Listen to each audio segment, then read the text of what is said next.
I think all golf courses have their thing. So it doesn't mean you can have the best cup of coffee you've ever had. Yep. But if there's no water in it, it's terrible. He bought a new battery flex. No, like...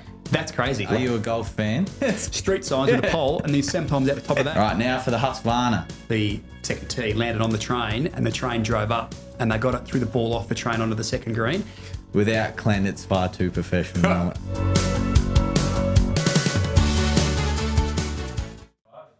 Episode 40, Jason Porplecia. The other thing I do is name Crows players for the episodes that we're up to. Alrighty. Yeah, so anyway, ladies and gentlemen, we're a bit late, but that's all right. You can blame Clint for that one. He's not here today. We have a special guest. So, from the Royal Adelaide Golf Club, Superintendent Nathan Bennett. Welcome. Thanks for having me on. No worries. It's always a privilege to have people of such, I suppose, high calibre spend their afternoon with us. It's my pleasure. We don't get a lot of that a lot of the time because obviously at this time of year everyone's busy. But yeah, you guys started your renovations earlier than everyone else. That's that normal?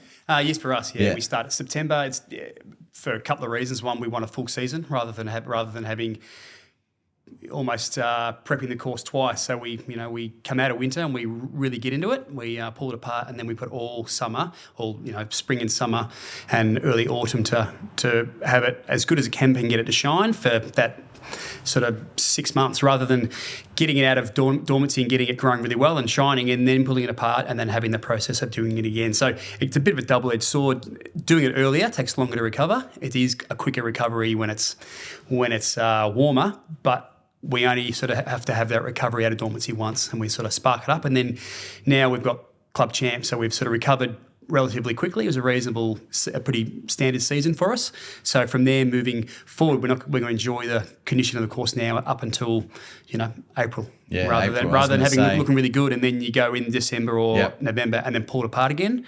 We're now set for a few months to go. Yeah, and I think we get that a lot, like obviously at the home lawn, like people want to go early and there's nothing wrong with that, but as you said, it is a longer process, but you do enjoy the season for a lot longer. Yeah, it is a difficult thing. It's a terrible thing to go through because you spend all your time looking after it and babying it and then you literally butcher it and then to get it back. So I can see as a home lawn enthusiast, and guys love it, that you get your lawn looking good out of dormancy.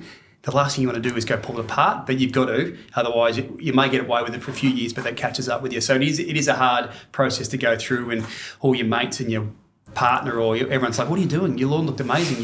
You've destroyed it," but you've got to be at it. You can't let trust it go. the process. Yeah, trust the process. So, for those of you at home that may not know who Nathan is, who are you? And I suppose, where did you come from in terms of, have you always been in the turf, or is it, it's just a natural progression? Yeah, so for me, that's all I've ever done is turfs. I've been 30 years this year. So I started, so I come off a wheat farm in northern Victoria and loved farming and loved that aspect, but also hated the fact that it was related to the weather. You could be the best farmer in the world, if you don't have rain, you'd have nothing. So that was always I loved the farming and the lifestyle, but it was never for me because I didn't have control. So I was no academic and I always wanted to get out and do something else. And I quite liked the idea of the golf course and turf and lawn. We had a big farm, but we had a lot of grass around the yard, so a lot of lawn mowing every weekend was out cutting the grass. So I enjoyed that part of it, but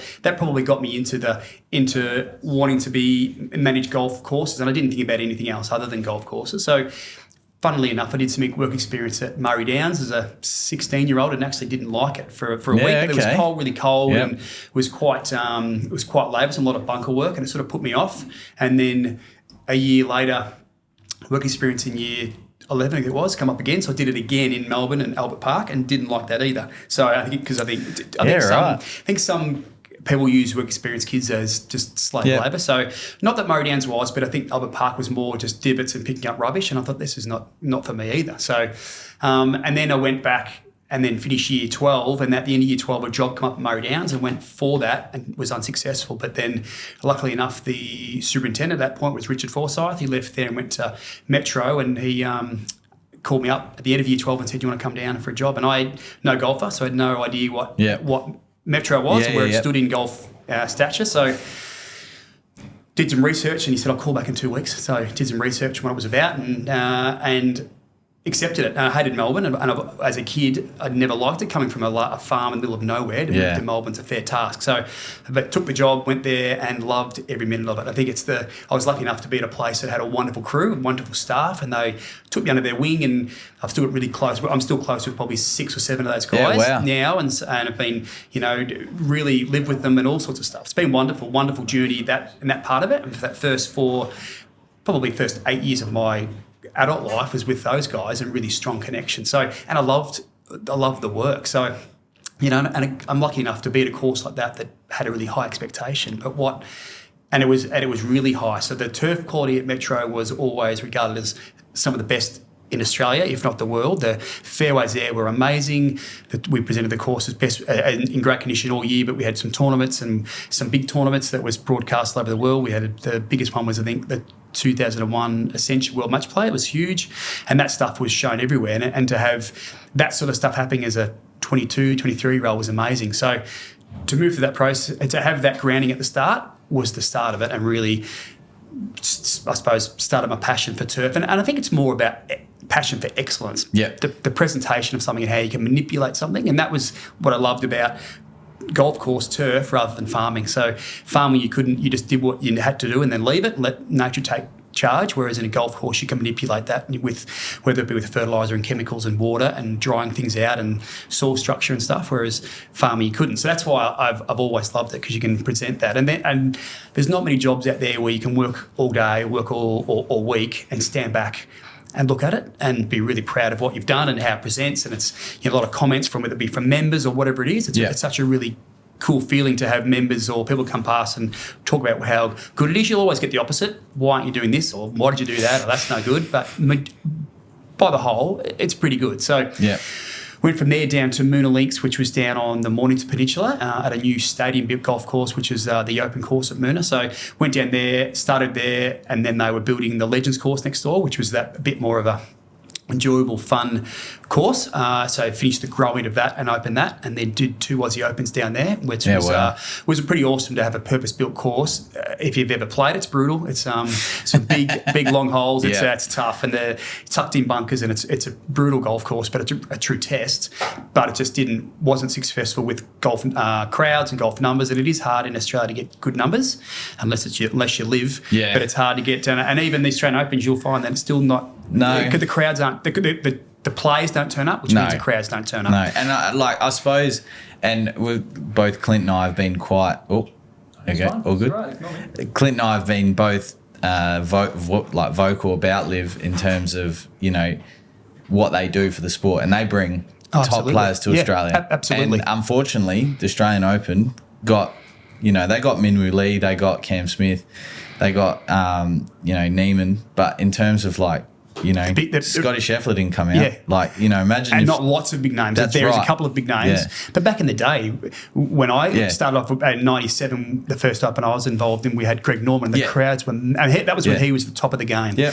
I remember we had a 4-hole playoff between him and Lee Westwood, and that was Lee's first tournament, a win. And it was amazing to have a 4-hole playoff. The crowds were massive.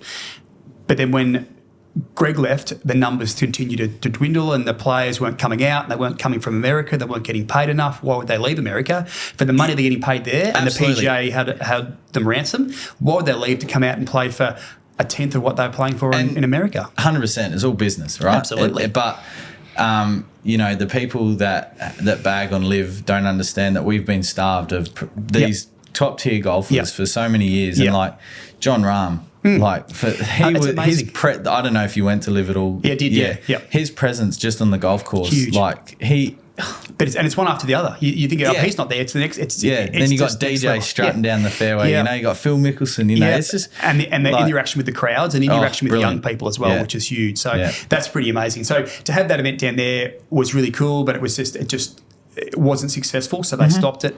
I was there for about 6 years, and then from there, when I got my first superintendent's role at a golf course called the Sands Torquay in Torquay, I was there for 5 or 6 years, and then we had a televised event there. We had the first short game event, so we had it's called the Surf Coast Knockout. So we played 2 rounds of 18 holes, and then we had the Saturday was a knockout round, getting down to 36 players on the last day, which was televised on the last day. It was a one play number one player, play number 36 working in.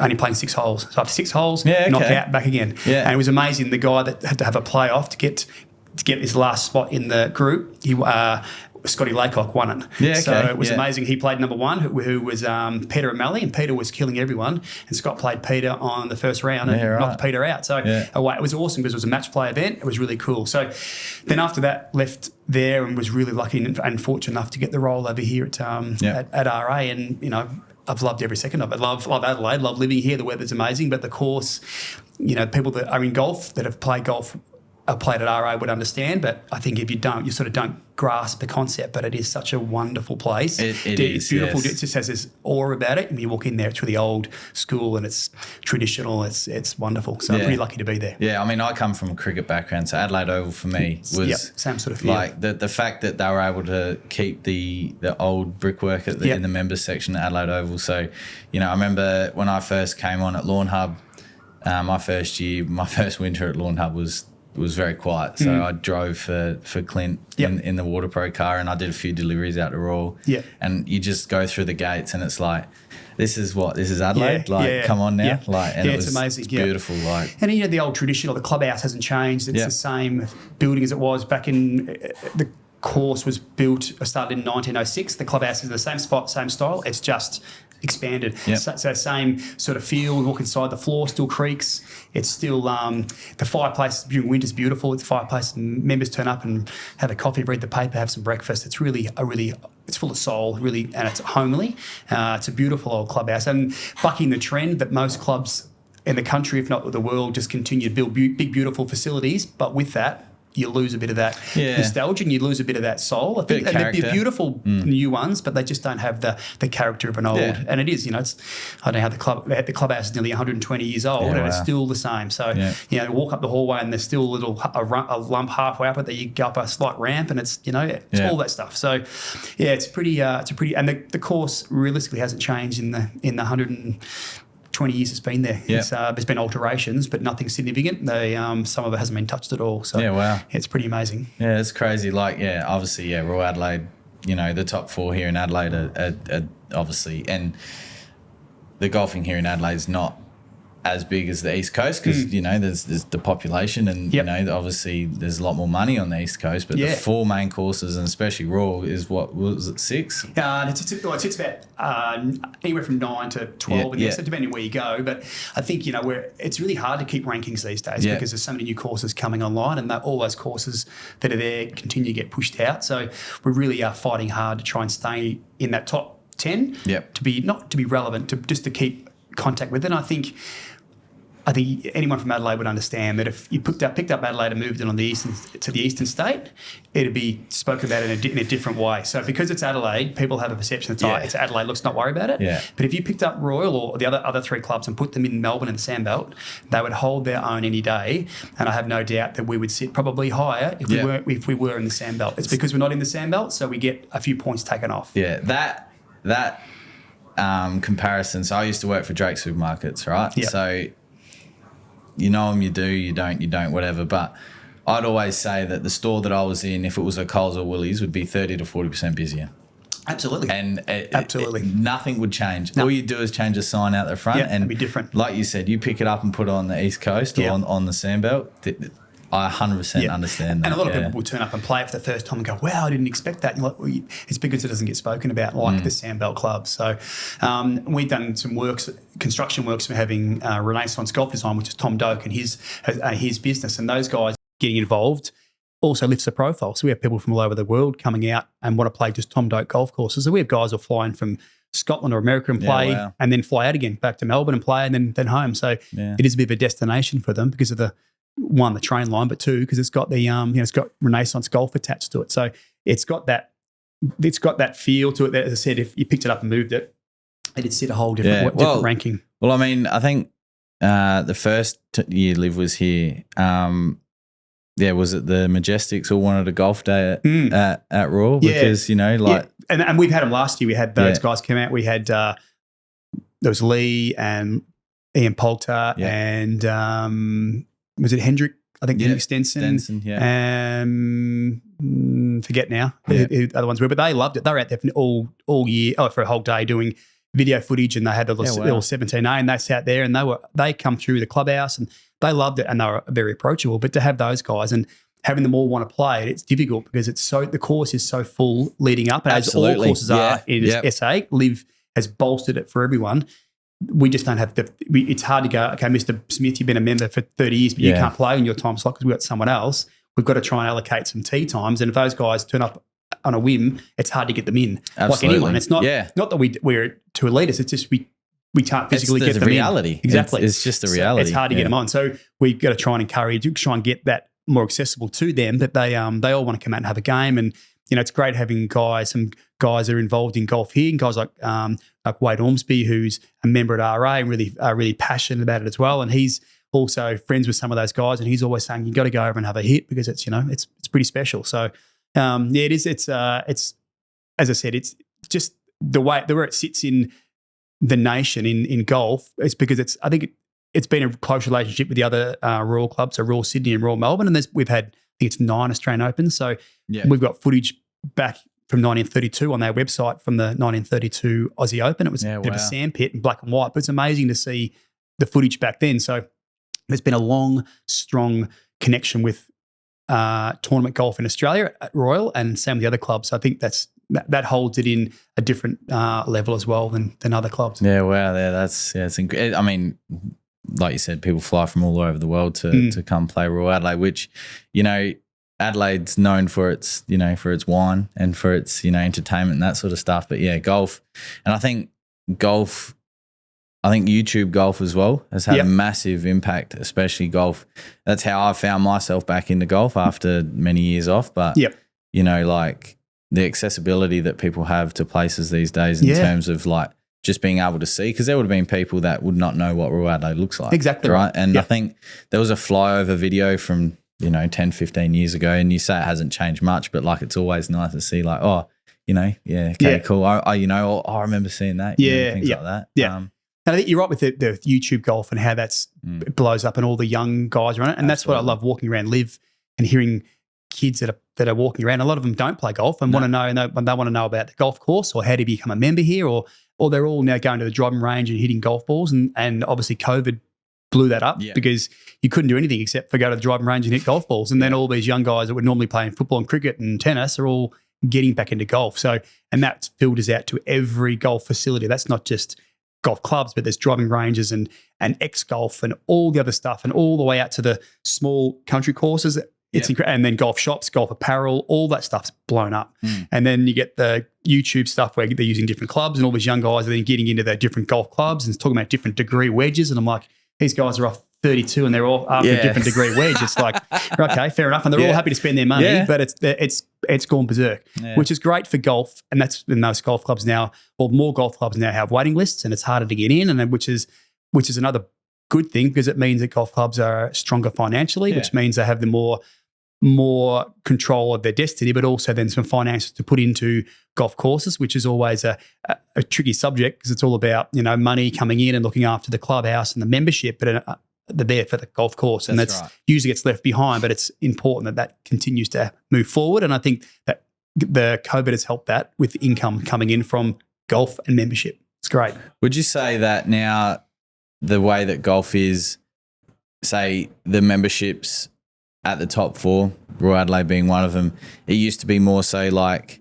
we'll go to the clubhouse for dinner on every Friday night, and the golf was there, but you never played it. But now more people are playing golf. Absolutely. Yeah, and they want bang for their buck. Yeah. They're paying money, whether it's because their wife's saying, hey, you've just paid X amount, you don't even, not playing much. So there's a lot of people that play every week. It used to be that, people would play, and particularly our club, but the clubs would be a member and they'd go play maybe once a fortnight. But now it's so much more than that. That's good. And there's guys that'll play 2 or 3 times a week. And so which is really great, because the clubhouse gets used and there's a really good feel because there's always people around, but it does put pressure on golf courses. And you get courses that are having, from 200 to 250 a day people play. So that's a lot of golf. It's a lot of wear. And then during summer, they can recover a bit, but during winter, it's so much pressure on the golf course. And then they start talking about the course condition. Well, we can't get on, but then there's the course condition's not great and bunkers are no good. Well, that's because you're having 200 people go through every day. Yeah. And you imagine 200 people walking through your garden every day. By the end of it, you wouldn't have much of a garden left. You wouldn't have much grass left. So it's just that continual wear, and that does come at a cost. So there's, in theory, golf in Australia is too cheap.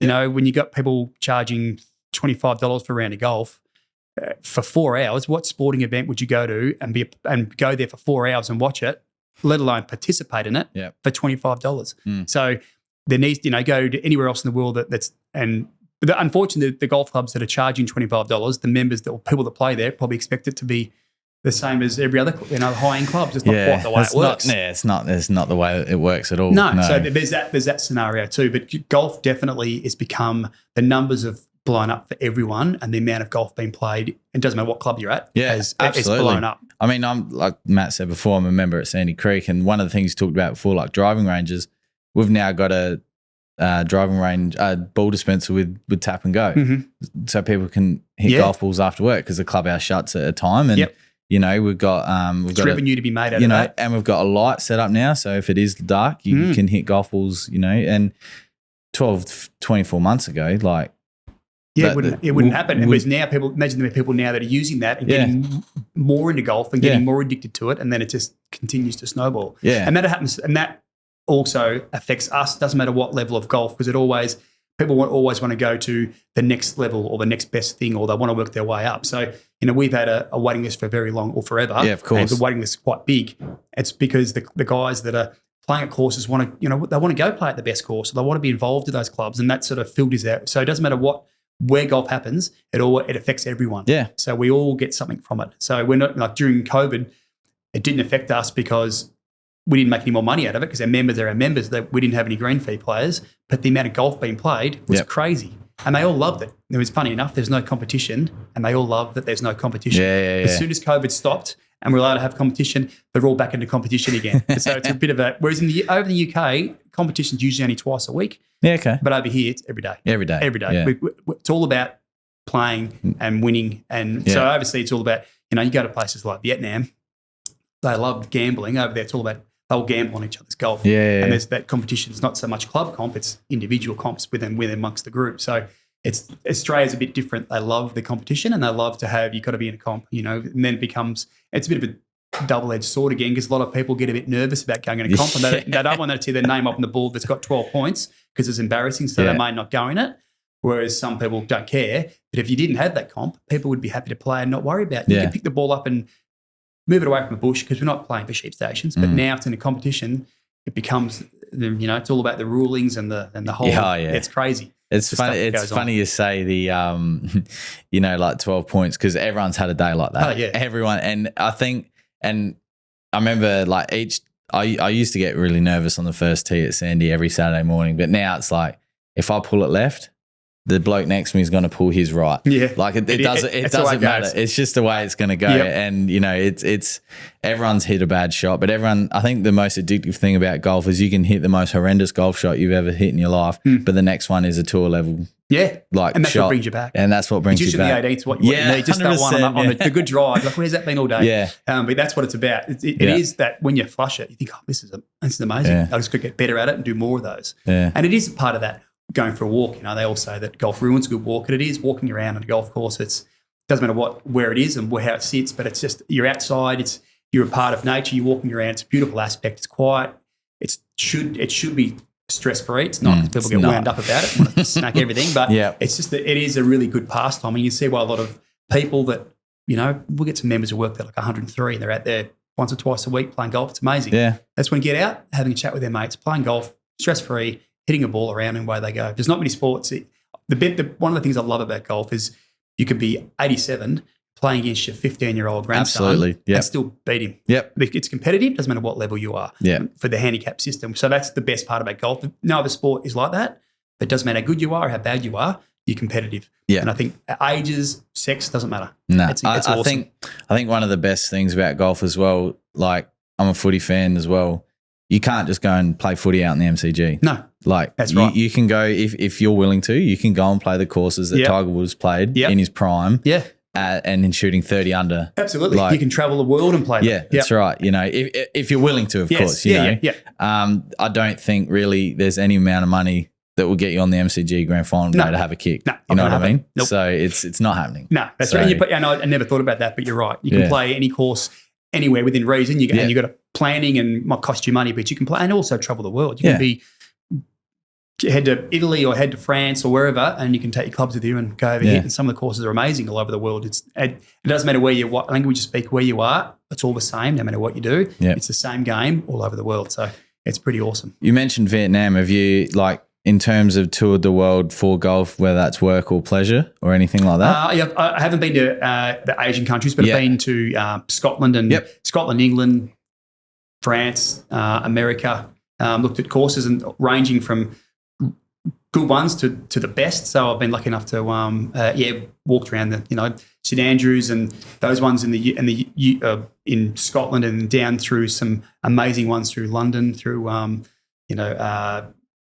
Sunningdale and Swinley Forest. Yeah, 2 different courses, but amazing, typical English style. Then over to the US and done Pebble Beach and Cypress Point, and on the other side to the National Golf Links and Shinnecock, and incredible. They're all different and for all different reasons. They're all incredible. So I think all golf courses have their thing, and they all have all that. They're all different. That's another good thing about golf is they're not just the same up and back thing. So yeah, I've been pretty lucky enough to travel with work and been lucky enough to be taken with groups to tour golf courses, and we're all dealing with the same thing. Every golf superintendent deals with the same thing on different levels, and it's we all talk about this. What we pretty much do is manage expectations. Half the time that's our job, but it is just different. Might be different grass types, but it's still the same issue, and it could be different levels of membership. It's all the same issue. There's just different levels of So it's a great field to be in, and to travel around and visit some great courses is awesome to be able to do it.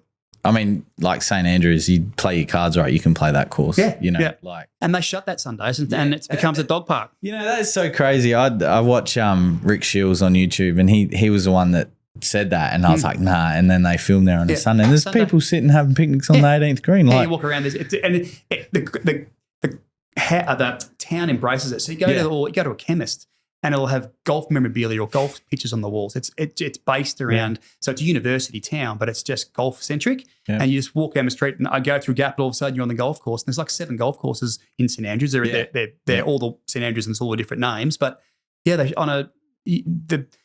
probably the most recognised or most famous golf course in the world on a Sunday becomes a public park, and it's not owned by members. It's owned by the town, sort of thing, and away they go. And it's incredible, and that's the good thing about that stuff. They haven't bucked tradition. It's still the same old thing, and it's the holes haven't changed, and the holes are really eccentric. There's how many is there?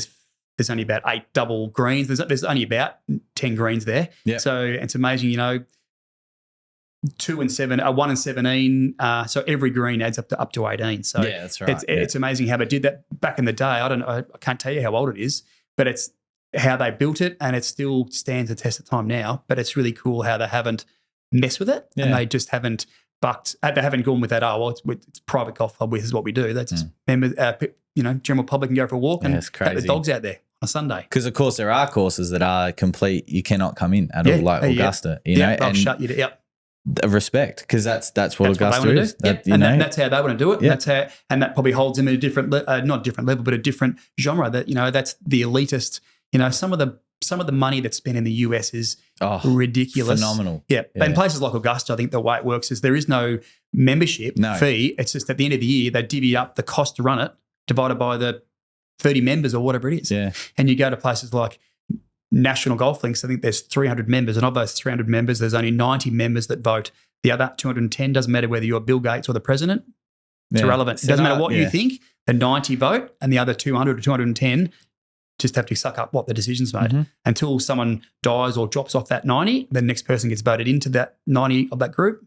That's it. Yeah. So sometimes the exclusivity in those places is next level, but that's how they roll. So are you a golf fan? So do you follow the golf? No. Are you into the golf? You just like looking after the grass? Yeah, pretty much. I'm not into. I only play once or twice a year, so I'm no golfer. No, I'm not a golf tragic, and I think I got into it because I love the outdoors and the look and how it presents and what I can do. So some guys get into it because they cannot get enough of golf, and I've got staff that have come on board because they're a mad golfer and they think that's a way in. If I go prepare golf courses, I'll be able to play golf all the time, and I think that soon wears off. Absolutely. So they all then eventually it's like, oh no, I can't be bothered. I've been here all day. Yeah. So I sort of keep my finger on the pulse a little bit, but I don't. I don't watch it on TV.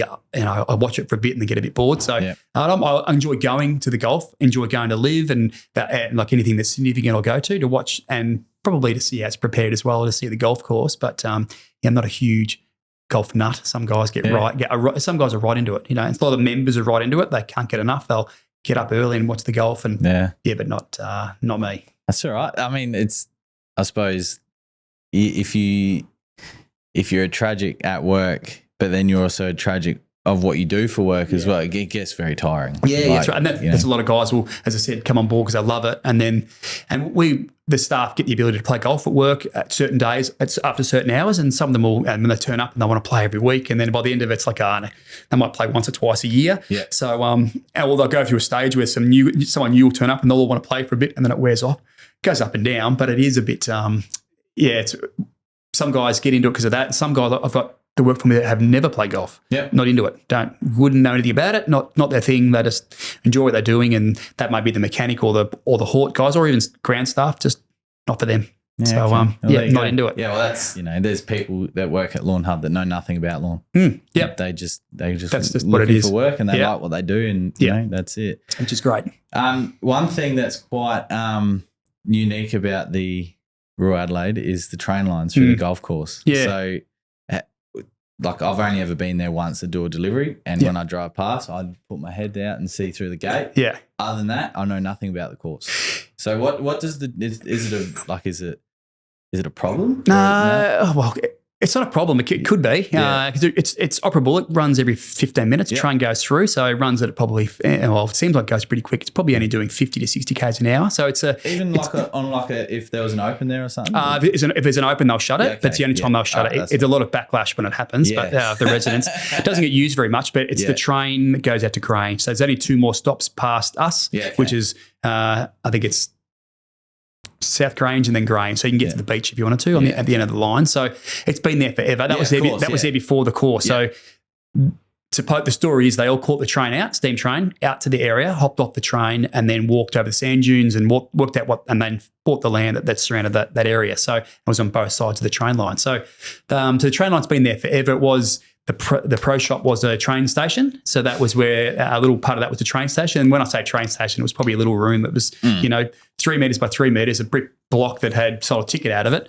The station was literally just some wooden platforms where the steam train pulled up and they hopped off. So it literally was right at the first tee. They just got off, come to the clubhouse, all went to the first tee. So we had photos of the opening day where the carriages pulled up and you could imagine what the inside the trains were like. They're all, leather doors. It was beautiful old machines, and they'd hop out and go play golf. So it's been there forever. And then at some point, they obviously went from steam trains to diesel trains. So it's still a diesel train that runs through. Probably still a half of Adelaide's network's diesel.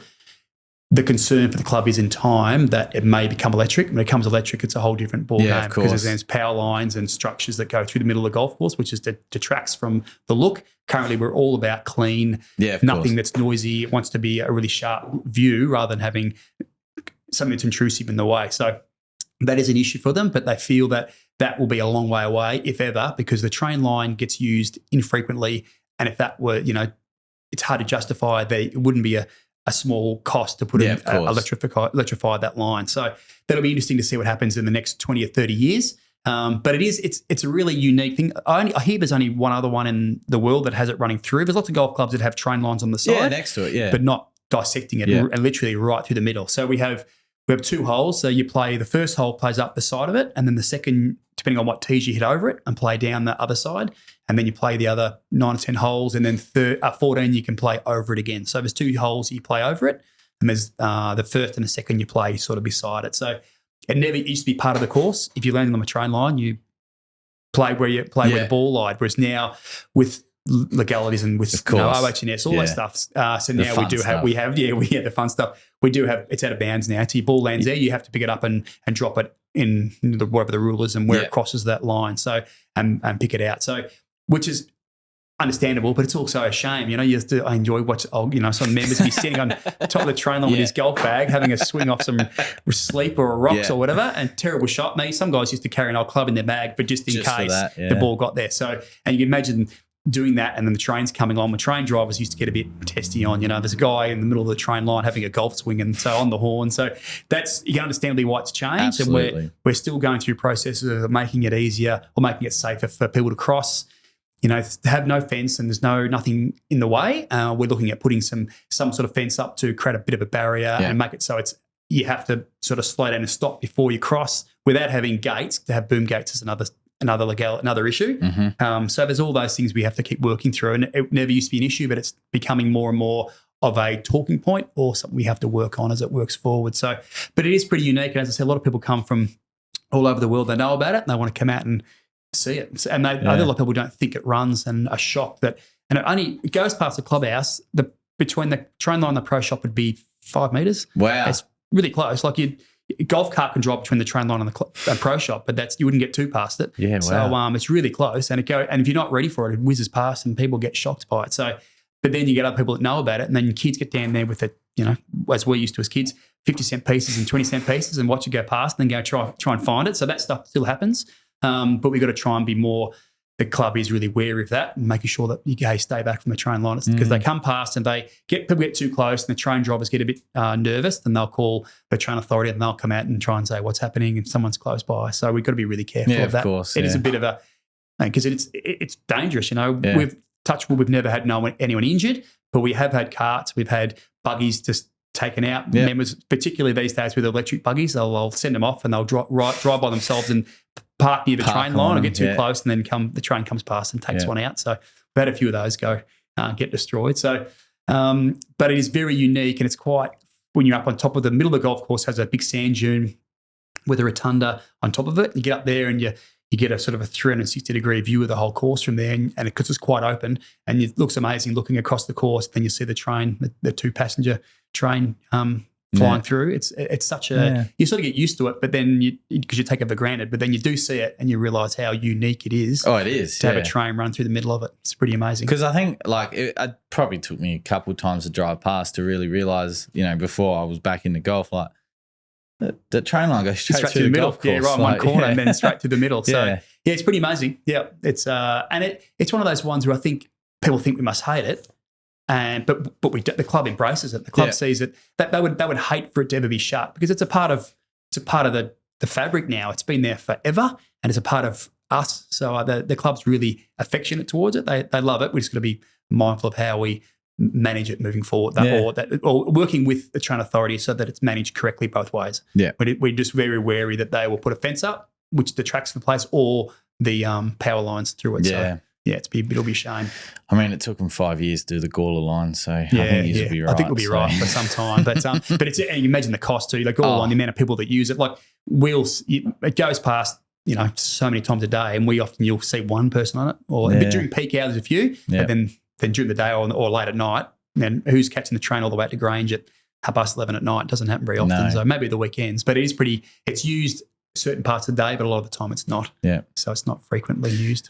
So what type of golf course is Royal Adelaide? Is it like a linksy style? Yeah. Is it, it'd be it's classes not a parkland? It'd be classes in inland links. So we have a lot of trees, but they're in big groups, and they're a particular type. We have just pine trees. So of the two pines, we have Pinus pinasta and Pinus halepensis, so two varieties. The halepensis are a weed species, and we are trying to remove them. It gets hard to remove pines because people don't want to get involved, pulling trees out. So no, even though we plant hundreds and hundreds, it's a bit irrelevant. So we're particular on the trees we encourage, but they are just pines. So within the golf course, it's just pines, and there's another plant called colochis, which is a native, like a mallee pine. They grow naturally in there as well, but they grow in big groups. We don't just have them everywhere. So you can, from the clubhouse, you can see all the way to 9, and then it's just big open passes of land all the way through, so we don't have, the trees aren't blocking the view. From the 8th hole, you could see the first 8 holes, and then the 11th hole behind it. So you can, from anywhere in the course, you see lots of other golf around it. So it's really open. We try and have the rough get up during spring, let it burn off, becomes that linksy, long, wispy rough which is brutal when it's green and thick. Absolutely. It eats your ball. So it does, and changes the course, the way it's played from season to season. Some golf courses, doesn't matter whether you turn up in July or December, it's the same, whereas we vary from season to season. So in middle of winter, it's getting sort of long and it's getting a bit thick, and then start of spring, it's tough and it makes the course narrow because you don't want to go, and you don't get wide because you get in the rough, you can't find your ball. If you do, it's a nightmare to get out. And then come summertime, now it's burnt off, you can get a bit wider, so you can find your ball. It's still a bit of a tough shot.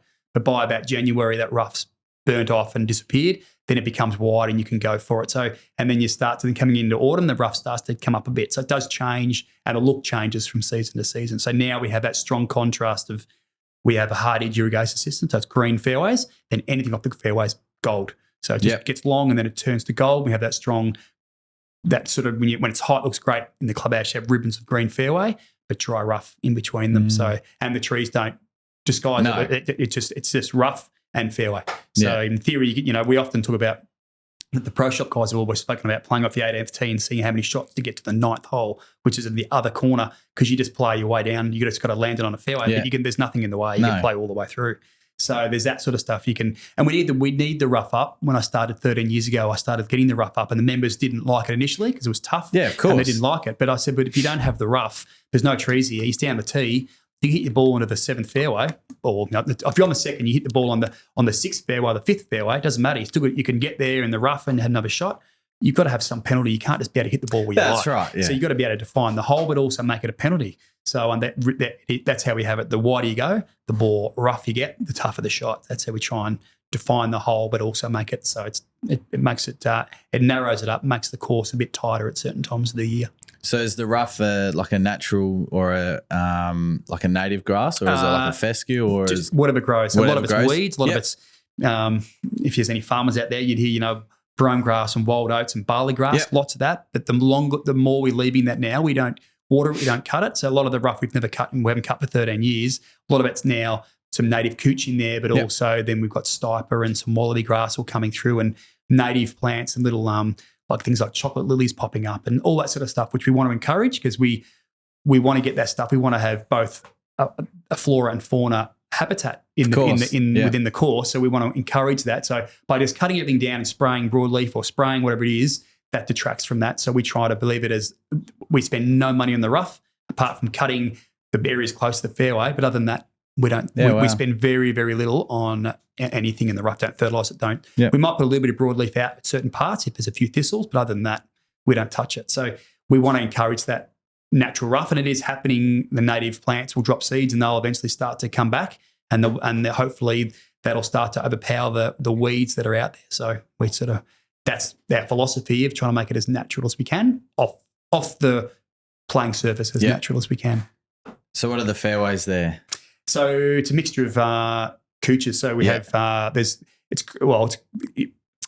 common cooch. They call it Somerton cooch or Seaton cooch or whatever. It's just a name, whatever they want to call it. It's just then there'll be hundreds of varieties in there. So on the fairway there'll be all different colour cooches. There'll be dark ones and light ones. There'll be some that are really quite open, some that are really tight. There'll be Sandarana in there as well. There's been some line planting, some fairways, but every time I do a patchwork of some poorer cooch, they would have put Sandarana because you can't buy the other varieties because it's common. So it's a mixture of everything, but there's also power. So we've been through a transition period where from 1906 to probably in the late 90s, it was two grass, it was cooch during summer and power during winter. And then the whole of probably the southern states all try to go back to pure cooch. And Queensland not so much because they were always cooch, but going back to pure cooch fairways, getting rid of the power to stop the power spreading onto greens. So that was a really big pushback in those days to make sure and make that a one grass fairway, one grass surface with wonderful success on 90% of golf courses, and the smaller clubs didn't bother because it's expensive. Yeah.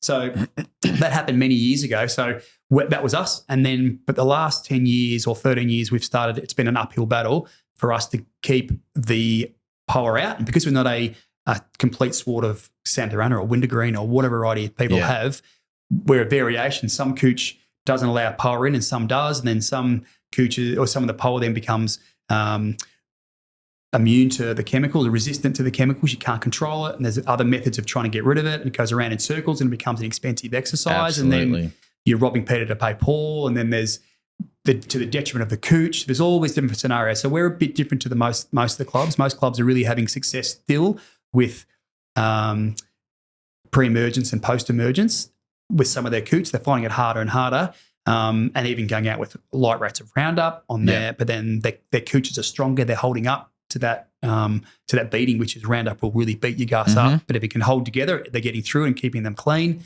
So we sort of don't have that ability because we've got all the variations. I went out with Roundup in winter. If I had a winter to be able to do it, I can imagine coming out of winter, I'd have cooch that'd take months to come out of dormancy, and then there'll be no power in them. And then they've got no cooch either. Yeah, so I've got thin, muddy fairway. So then there's a bit of a catch-22.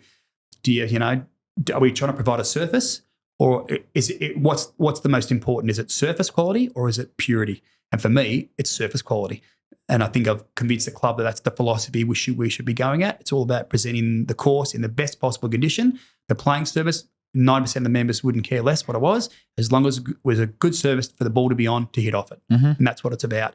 Whereas some clubs, they're fanatical on power and ryegrass are the two most the biggest weed issues worldwide. It's not just in Australia; it's everywhere, and particularly ryegrass in farms. Ryegrass in pastures and wheat paddocks is a nightmare, and power in most other settings and pastures is just as bad. So we are up against it, and power is it's self-pollinating. So you only have to have one plant that survives a application of chemical, and that one plant will pollinate itself. So, and a power plant has a lot of seeds. So you might get 100 seeds that get pollinated and generate, and then drop in the ground. And of those 100 seeds, they're all exactly the same as their parent, which means they are resistant to the chemical. Yeah. So now we've got 100 plants. And then you spread again next year, and that 100 plants can have another 100 seeds, and then you've got 10,000 plants, and then it just blows up. So we only have to have one plant, and we've got Roundup resistant power now, and then you think that's not what we want. That stuff's bad. Yeah. So we're creating that by continually going with chemicals and creating that issue purely because we feel that to be the best golf course, we need to be pure. I don't necessarily agree with that, and that's a really Australian-centric thing, and probably the US, but not the rest of the world. The rest of the world don't care. The rest of the world is all about surface first, and then we can get rid of weeds after that. You go to a place like St Andrews, absolutely, anything grows, and you look at that, and there's like barley grass in fairways, and it's relevant as long as it's good surface and it's cut. That's fine. Whereas in Australia, oh my God, it's the worst thing that's ever happened. People lose jobs over it, and golf clubs spend money that they don't have to try and get rid of it, and it's just one of those things where I often think where the philosophy sort of they've lost it. They're spending money when they don't need to be, when they can spend money on other things and have a better prepared or better presented golf course rather than spending that money. And it's not cheap. We're talking tens of thousands to spend money on pre-emergent, post-emergent with little control. So it'd be different if you're spraying a backyard that's 90 square metres, but when you're spraying golf course that's 25 hectares, a lot of grass to try and cover, and then to keep at it, and you only have to have a bad year, or the weather is an issue. There's lots of other factors that create issues for us in power control. So fairways at Cooch with power in them, and it's getting more and more. It's reverting back to being two grass. Probably we're still 90% Cooch, but there's power through it, and the power we're able to control the power now as a better service than we were 20 years ago. We've got Trinexa pack or growth regulators we can use to control that seed head and how puffy the power gets, so we can control that. Our greens are bent grass. Has 90% of, well, that's probably not right. Probably half the golf courses in Australia are bent. The other probably half the other half be power, and of that, there's probably hundreds of them that are sand scraps. But anyway, of the grass variety, it's probably half bent and half power. So we are bent. We do have power in them, as most golf clubs do. We're using some new chemicals that are coming out that are which is enabling us to keep them clean, and they'd be 98% bent with a couple of percent of power floating about in them. So they're pretty good. We've had some good success with some new chemicals, again, at a massive cost. Absolutely. Power on greens is a different scenario because you can get a different ball roll or a surface with power, whereas fairways is a bit different. Fairways, you're hitting off it, you're not balls and rolling along the top of it. So bent grass is about trying to be pure because power has a small root system. It's susceptible to being drying out during summer, so you've got to treat it differently, and then it grows a bit more rapidly at the end of the day. It can get a bit puffy, which means your ball can bounce a bit. But again, the chemicals we have these days to be able to control that growth with regulation does help out a bit with the chemicals we have on hand. So I think the reason we went to one grass on fairways was to keep par out of greens, but I think we're able to be a bit better at that now. So I don't think we need to rely so much on having power out of fairways because we're able to keep greens clean. All the surfaces are the same other than that. So we have bent grass greens and every other playing surface is whatever grows. Yeah. The cooch, whatever cooch it is, it's all cut at the same height. So we don't have different variations. We don't have tees and tee surrounds and green surrounds, and we don't stripe anything up. It's all one height. We cut everything at 6 mil. So 6 mil fairways, surrounds, tees, everything's 6 mil. And then we have rough. Yeah. So all our mowers go out the same height. So it doesn't matter whether the fur mower can cut into the surrounds or cut into the tees, doesn't matter. It's all the same height. We don't mess around with other variations. And that's been the last sort of 10 years we've moved to that. Before that, it was tricked up a bit with, green, and then there was a outside lap, and then we had an approach cut with patterned up approach, and then we'd have green tees that were cut a different height to the surrounds, and then the green surrounds were cut different height to the fairways. It was all these different heights. We got rid of that and went back to the old school one height, cut it all. So it's just literally feels a bit like a big velvet carpet's been laid out over the surface. Yeah. And we play on that without having these different variations and different heights. It'd probably save you a lot of time as well over the week, and if you compound that over the year, absolutely. The amount of time machines you save, can jump from a fairway to a surrounds. We have different mowers now for different areas, but they can cross over a bit as well. And we've moved to joining up a lot of areas. So our front nine, the second, the third, the fourth, the fifth, the sixth, and the eighth all join together. So that's through design. We've done that deliberately in the last 10 years. But that, if you had photos back in the 20s and 30s and 40s, that happened naturally because back in those days they were gang-driven or a horse-drawn gang mowers, and they couldn't pick them up. So they would cut the second fairway. Then from the second fairway, often go from the second tee, and they would drag it off the second tee. They'd mow a line to the second fairway and cut that. Then they'd pull it over to the third tee and cut that, and then onto the third fairway. So they're all linked together because that's how the horse dragged the mowers around. They didn't, like these days, our mowers pick up and move to the next fairway, drop down. Yeah. Back in those days, it was easier just to pull them from one fairway to the next, and they all join together. So we've done a lot of that, and we're continuing to do that. Similar to our greens and our tees. So our green surrounds will feed off into a tee. So it's a natural walkway from you play the course, you play to the green, then from the green to the tee, you just wander over to the tee and away you go. So we haven't got these different areas of paths. We have very few paths. The paths are from, if you're going through a sandy area or through under some trees, we'll have a path, but a lot of it is grass. Yeah, so you might hit from a tee to the fairway, which could be going through some sand, but once you're on there, you play the hole, you get to the green, you walk from the green to the tee. It's all just shortcut grass to the tee, and then away you go again. That's my style, I reckon. Yeah, and it creates more shortcut grass, which people think's easier, but it's not. It's a hazard. Shortcut grass, you speak to someone like Tom Doak and listen to Tom's got on his Renaissance website. I'm not sure he still has, it was Tom's thoughts of the day, but he had little articles, and one of the articles he writes about shortcut grass is the best hazard in golf because the average golfer sees it and goes, open the shoulders up now. But all the shortcut grass, I'm right. And away they go, and they bomb it out there and realise now the ball is in a really, really bad spot because you've got to nip it off a shortcut surface, over a bunker, onto a green that's narrow that I can't stop because you're hitting off 27, so you've got no ability to hold the ball up. Absolutely not. Then you're blowing another shot. Whereas a better golfer stands there and goes, now the shortcuts are relevant to him because he's just going for the green, so it's a whole different story. So it also creates the average punter to not be so tense about it. It doesn't feel so tight. Yeah, it's opened up, and he can open his shoulders and have a go. And you can, if in theory you could putt your way around the golf course and go to a par three, if you had big enough balls, you could just putt your way up. Your mates would rib you all the way, but off a tee, you could putt your way to the green and probably come away with a 4 rather than trying to knock it on the green in 1 and walk away with an eagle, which everyone's trying to do. But on 27, that's probably not what you should be doing. No, absolutely but that's what there's all those abilities now. You can work your way in the golf course with a flat stick if you wanted to. Got to get to the fairway, then away you go. But that's what we're trying to achieve with a lot of it, trying to make it is achievable to play your way around without beating up the average golfer. That's a lot of the issues with some golf courses. They think a tough golf course is a good golf course. It's more about being enjoyable. It should be about the 27 handicapper, not the 2 handicapper, because how many of those are in the golf club? Yeah. There's not many. No, that's right. It's all about the 27 handicapper. They're the ones that are turning up in masses to play golf.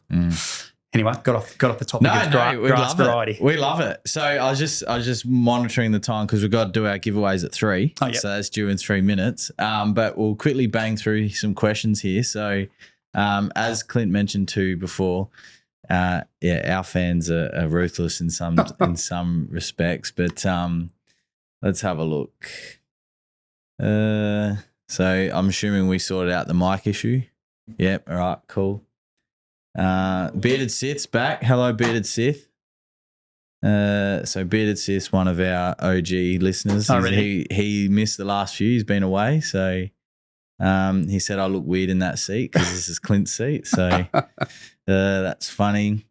Any golf balls into the train? Well, no, there's actually a penalty. If you hit the train, you actually get a penalty. So there is a story, whether it's true or not. It's a story that many, many years ago when the train station was still there, the story was a guy's hit off the second tee, landed on the train, and the train drove up, and they got it, threw the ball off the train onto the second green. So he's got there and won. So whether that's true or not, it's a bit of it's a tall story. But that's one of the stories that gets around, that some guys made the second green in one shot. Kira, our other media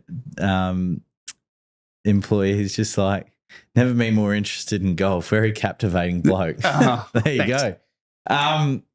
There's one there that I'll ask afterwards because I think we'll go on a bit more of a tangent on that. But Dylan, have you got last week's number? Oh, look at that. And the first week's number? Oh, he's all organised. Oh, this is a great. So thank you, Kira. So this one will be, we've got one more minute, but this one will be the last $500 Lawnhub gift card to spend on the Lawnhub website. So that'll be 4 total. So yeah, what's that? $2,000 in gift cards. And then the big one, which is come on, Adam. What is it? Husqvarna robot mower. Oh, wow. Valued at $3,800 or $3,000 cash. So yeah. Wow. That's a good giveaway. It's a great giveaway, and we are only able to do it because of our customers are so great. So we say it every week that we have the best customers in Australia. We're fast approaching 100,000 orders. Wow. So yeah, it's amazing how the lawn or backyard lawns, how it's taken off in the last 15 years. It's crazy. It's mad. It's funny because it's like, I remember being a kid and me and Dad were out there, you know, and Tim was the same with his I think his brothers and his dad. Yeah. And like now it's like, if you don't have a Scotty, you're a no one. And it's like, what do you mean? Like you just get out there and have fun. People are fighting for them. They get them and do them up, and it becomes a whole another market. People are right into it, and then we're selling. We sell equipment, and people are now coming to us for our hand mowers, and they're not cheap. Some of our hand mowers are just the pedestrians we use for greens are like mid 20,000s, and then people are turning up on our second hand ones, and it's like these things are used for thousands of square meters, and they want them for 90 square meters. It's like, wow, they're right into it. It's crazy, and like some of them. Like there's a guy on Instagram and he bought a new battery flex. Oh wow! Like brand new. Like that's crazy. Like and he would have about 70 squares. Like it's spend money on other things than that, but that's mad. Like and for the size of it too, you got to have a pretty good flat lawn for a flex mower because they're 22-inch or whatever they are. But the old little 14 inches are awesome because you get they follow the contours, but your lawn want to be pretty flat for that sort of mower for that size of lawn. So. But I love it because it becomes contagious. You get some guy that's got a great lawn, and this guy next door says, "I'll just better sort mine out." And you go down to some streets, and everyone's got a good lawn because it starts with one, and then it becomes a bit of a competition, and then away it goes. So guys having competitions amongst themselves. Yeah. Well, I mean, we can talk about it. Like, what I do in my front yard. I'm not sure if anyone's ever told you, but it's not as nice as yours, but we can definitely talk about that. But we got 86822. Yep. So what's that? 1,400 orders last week, roughly. Can you just that's the right number there? I'm getting old, Dylan. 86822. Yep. Cool. So this is for the fourth and final $500 gift card. Yeah. All right. Rip it. Rip and grip it. All right. 86549.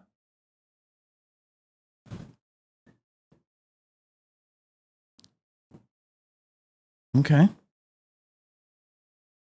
It'll be Ashley L from Barnsley, New South Wales. Congratulations. That'll be $500. Can someone write that down, please? Ashley L. Yep. From Barnsley, New South Wales. So or he, it's spelt EIGH.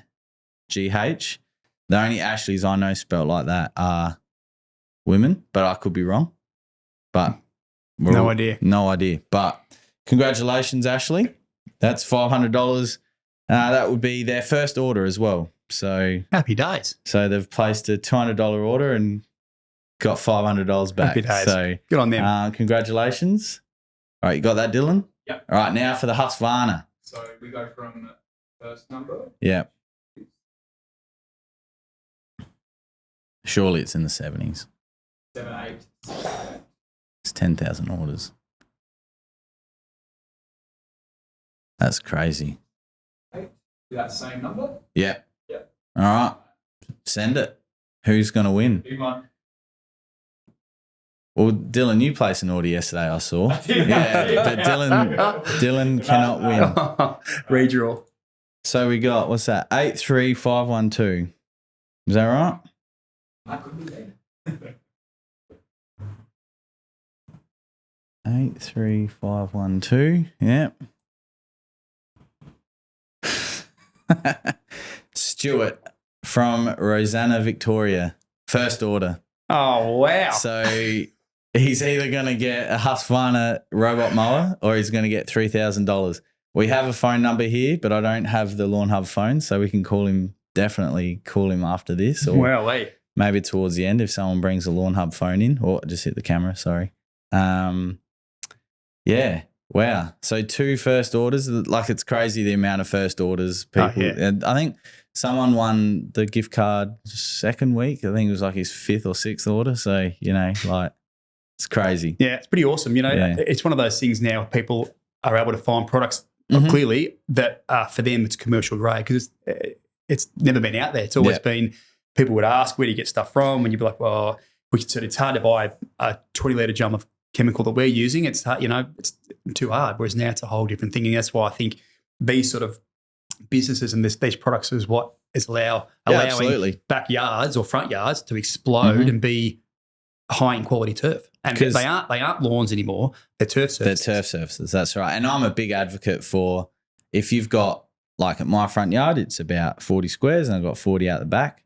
I have no need for a 25-kilo bag. I would not be able to keep it dry out of the shed. It'd be hard before you used it. That's right. Yeah. So I use Trojan out the back, which is 220 SGN, just because I got a dog. There's no point throwing a mini Pro out there. And then the front, which is cut at like 4 mil, 5 mil with my Santa Ana green.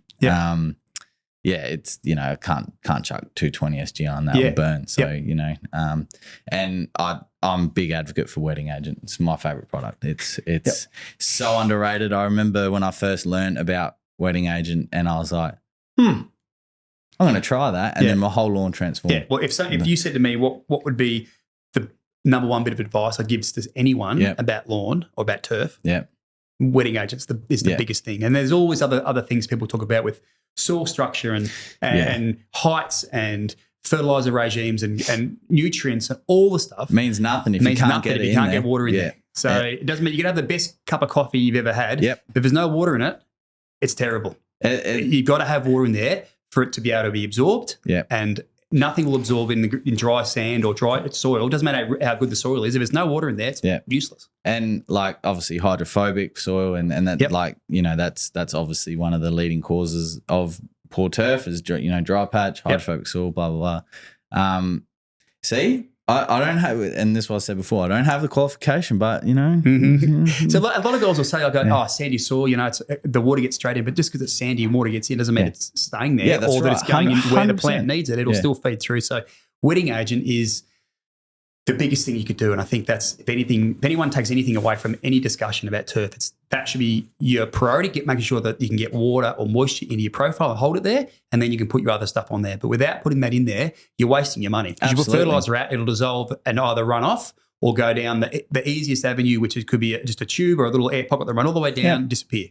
and then your roots can't get to it and you waste your money. And especially like on a golf course with that amount of space, you don't want to waste all that fertilizer. Absolutely. Yeah. And I'm sure someone will come up with it, and you guys will probably will, but I don't know why there hasn't been the ability. I've tried to think about how to make it, but it's above my knowledge, is making little dosing units that can go into irrigation systems, because that would be, so we dose every time we irrigate, wetting agent goes out. So we use it every day or every night of the year when we water, wetting agent goes out through the system.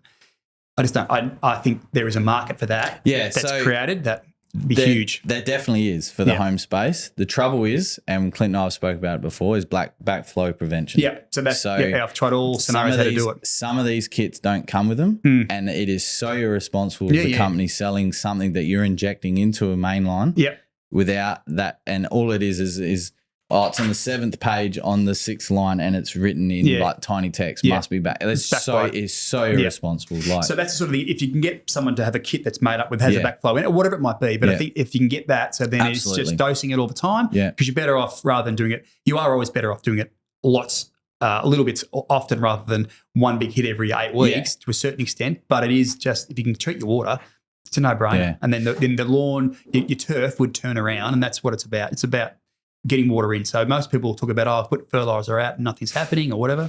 There's your reason. It's and I mean, Clint is very heavy on backflow prevention, obviously from his irrigation background. And in South Australia, you need a licensed plumber to install a backflow prevention. Mm-hmm.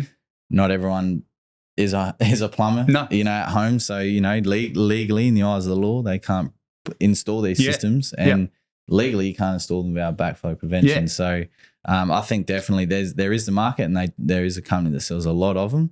I just think the education, and especially in the lawn pages as well. Like I say it nearly every week. I nearly leave them because some of the advice being given is criminal. Yeah, it is borderline criminal. And it's frustrating because, and we spoke about it before, some people generally just don't know. No, but and if you don't know, you don't know. But oh man, that's why I always encourage people, if they find one piece of advice, just try and back it up with someone else, or at least try and find something that backs what they're saying. Yeah, because some of it's like the common one that we get is how to kill poa in kikuyu. Very difficult because the chemicals used also harm the kikuyu. And this person's like, just whack out this wintergrass killer. I won't say the brand. It wasn't them against the brand, but I was like, that'll smoke the kikuyu. Yep. And he's like, I've been doing it for 20 years. And he put a photo up, and it was a complete different product. Yeah. You can imagine that happening all the time, because everyone's an expert. Absolutely. Everyone's an expert. And we get that in golf. Every member comes past, have you tried this chemical? Oh, thanks. Yeah. We've tried them all. It doesn't work. Or, but that's what people think. I'll use it at my place, and it's worked. It was probably a different chemical. You've used it once. Yeah. You haven't been using it for 15 years. That's right. Yeah. Or, everyone's an expert. In the golf course sense, like, chemical resistant weeds and stuff that is happening a lot around the world.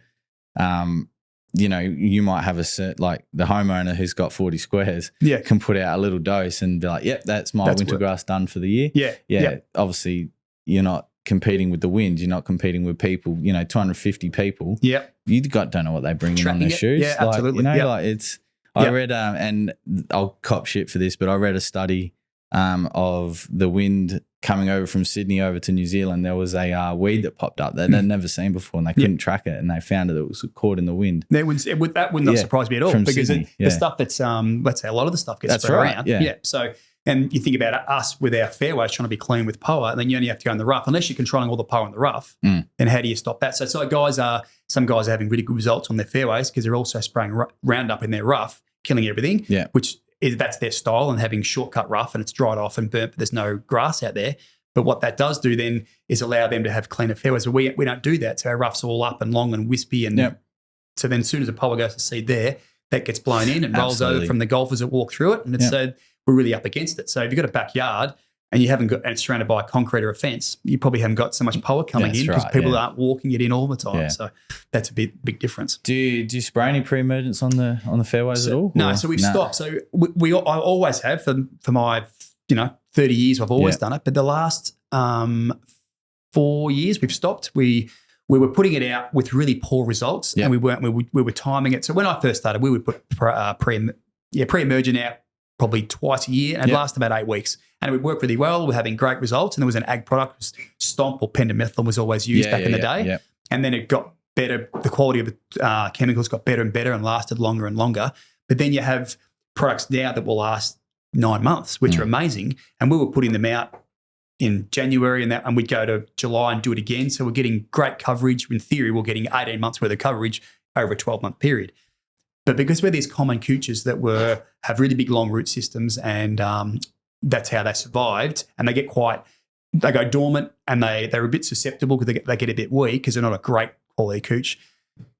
All pre-emergents are root pruners. That's how they work. They cut the roots off. They'll destroy your root system. But if you have a strong plant, then that root system will regenerate in a way it'll go again. That's why you can't spread on bent grass. If you knock the roots off on your bent grass on your greens, it's gone. Yeah. So cooch, you can do it. It'll regenerate and away it goes. So you've got Sandarana, which has a relatively good root system, and it's quite aggressive and fibrous, but it's not very long.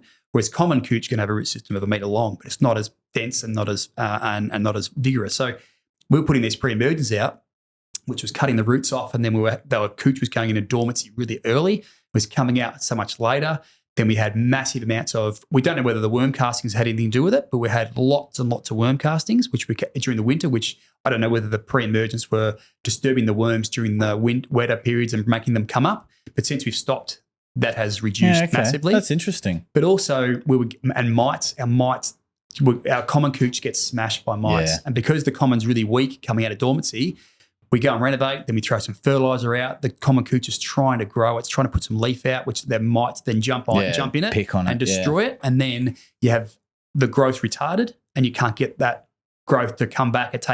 We would have to spray 7 or 8 times with every 2 weeks to try and get rid of the mites. And then we get rid of the mites, but the growth still wouldn't happen because they'd inject a toxin, which means the plant won't grow properly. And to get rid of that, we'd have to go out with hand mowers and scalp areas down. Yep. It was a never-ending cycle. And we're like, and then we started having to spray fungicide on fairways, which fungicide in greens at 1.5 hectares is bad enough. When you start having to put fungicide out on 6 or 7 hectares, it becomes a really expensive exercise. Absolutely. And we're like, so we're down this slippery slope of now we've got all these other issues happening to the common cooch, including disease, which back in the 80s and 70s and 60s, they would have never sprayed fungicide out on fairways. Well, that's ridiculous.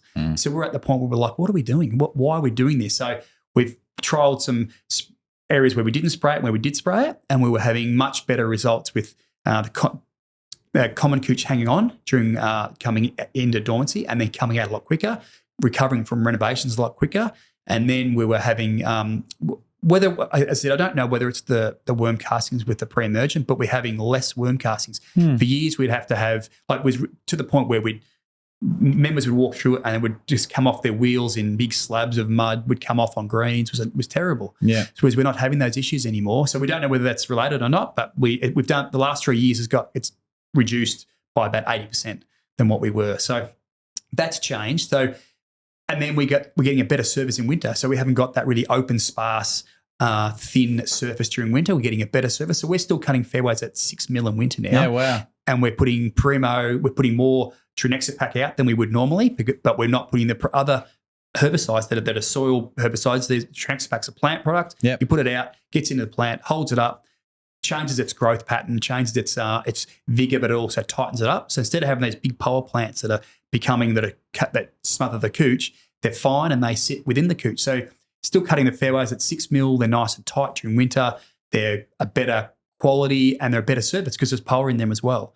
So we're getting a better surface now than we have previously because for reducing the chemicals. Yeah. So, and we're not putting any post-emergence out. So we don't spray anything on fairways now other than maybe broadleaf once a year. Yep. And other than that, we just put out growth regulator, Trinexapac, and a fertiliser. Yep. We do it during summer, we do it every 2 weeks. But during winter, it's every 3 or 4 weeks. So even during winter, we still put it out, not because we're stopping the growth.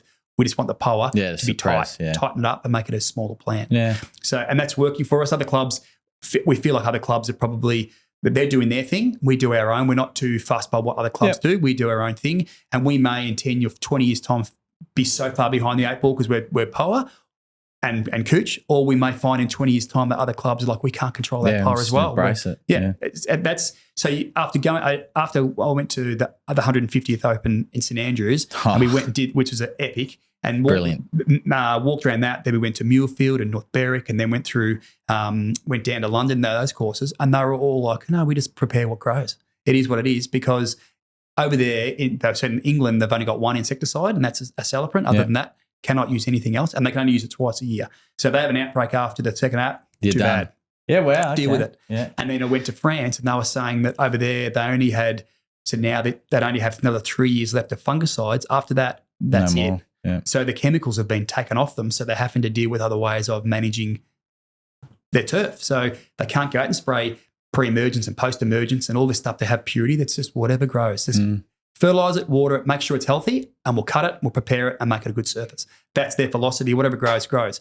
So over here, we're really focused on services as well, absolutely. But purity is really high up in that, whereas we aren't so caught up in the purity on fairways, because it's about presenting a surface now for us rather than chasing purity. And I think it comes at a cost to clubs, whereas we're sort of probably spending our money elsewhere rather than all throwing it out at that pre-emergent and post-emergent. With having, I say to people, if a doctor gave you some antibiotics and said, it'll probably knock off 60% of the illness, you'd be right. You'd say, why am I spending money and putting something in me that's not great, that's not really going to work? Well, then you'd go to something else, would you not? And that's how I'm sort of thinking, why would I spend money on something that works for 70% of the time? Because the other 30% then becomes resistant. Yeah, that's right. And then we're on a slippery slope. That's what's happened. You talk about cooch mite. We had a really good question last week about cooch mite, and you basically explained the vicious cycle of cooch mite to a T. And there was a person in the comments as well, like just after this, I've been told that this product would do it, which was Malice Duo, which very good at what it does. Yeah. But he just wanted to knock them down, which Arbamectin, Agador, Thumper, all the same. But it also gets to a point where it's like you got to change as well, because if the mites become resistant to that, then you're in big trouble. You got to bear it up. So we use different chemicals. So there's obviously miticides, and there's also ovicides, which kill the eggs. There's other variations, and they don't last very long. You put a chemical out, within 7 days, those eggs have hatched and they're back. So you got to keep at it. You got to put often one chemical be next 2 weeks time, put a different one, or mix the two together, and then the next application have a different mix. Vary it up so they don't come resistant. But you've got to be in front of it. You can't let them attack. And once they've attacked, it's really hard to get them back. And my back lawn is destroyed, and the last couple of years I haven't sprayed, and it's getting worse and worse. So now I'm at the point where I've renovated, hasn't recovered. I'm sitting there. So now I went out with the mower and cut it down at 2 mil, just scalping everything off to try and get rid of that material that's been infected by the toxin that they inject, to try and get them to recover. Because you often go out there and you'll find that you'll do an inspection, you can't find any mites, but there's still no growth, and that's what it'll be. So it's about working out what you need to do, but also then mites are probably the only one that does that. Everyone else is pretty straightforward. Once you stop the issue, that'll probably come back. But mites are the only ones that you may stop the issue. No mites, but the damage is done, and you've got to maybe start again. And that I've known people that have had to returf, but it is about just maybe we've had good results with scalping it back and then getting rid of all that material that's affected and let new shoots come up and away they go again. So they never used to be an issue, but the last 15 years they're getting more and more of an issue. And I think that's to do with there's lots of reasons. Some years they're really bad. Depends on the weather, whether it's mild, whether it's been wet or whether warm.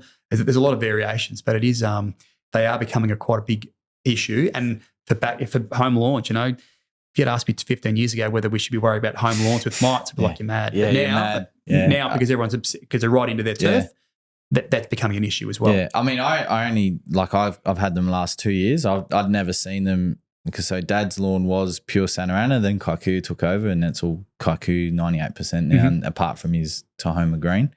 Never saw it at Dad's place. I think my Santa Ana's about 6 years old. Got it last year for the first time. Got 2 or 3 applications out, got them under control. It was all good. Got them at the back end of last season. Just didn't worry about it. I was over lawn at that point. I'd been a big year here at Lawnhub, and I was just like, I'm done with lawn for a while. And then, did my renovation. They came back nearly straight away. Straight after my renovation. Because as soon as you're fertilising them, that's right. because they want new growth. As soon as you fertilise and it grows, they're like, happy days. You've just fed us. So you're going around, that's another vicious cycle. More fertiliser, try and get growth. More growth happens, mites thrive on it because you're giving them something to feed on, and around they go.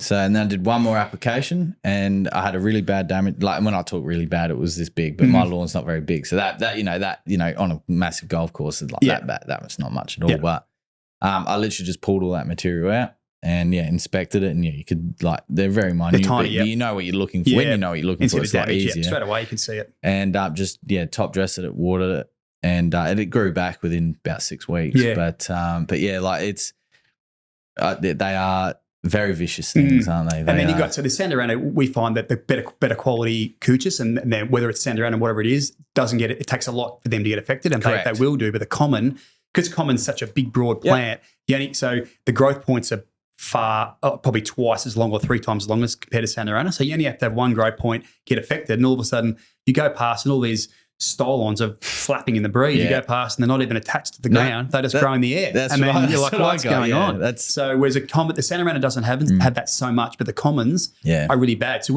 after renovation, we'd have areas that with the size of this room that wouldn't grow. And you got the grass in there, but they're not doing anything. So then it become, well, what do we can't continue to keep spraying all the time and keep putting chemistry out there. We've got to work out what we're doing and why we're doing it. And that's did some plugging in those areas. But then the last couple of years, we haven't had to because the turf is stronger because of the pre-emergence there and away it goes. So the pre-emergence, and if as I said, in a Sandarana lawn, you'd be great. If you had a common cooch lawn at home, I think you'd be struggling with it. No, definitely. And it's I suppose that's the challenges of large areas as well. I talk about this much, but you're talking about the size of a room. If you're standing on that rotunda, that rotunda, and you come over it, this much compared to patches of fairways. We've probably got all up maybe about 20 hectares of fairway. We've probably got 3 hectares that we have to spray of mites, and it just gets knocked around, and we keep chasing it, and we renovate because that fairways gets thatchy, so you renovate it, and it takes ages to come back, and then you're fertilising it, and then that creates more. Then the mites take off, and then you're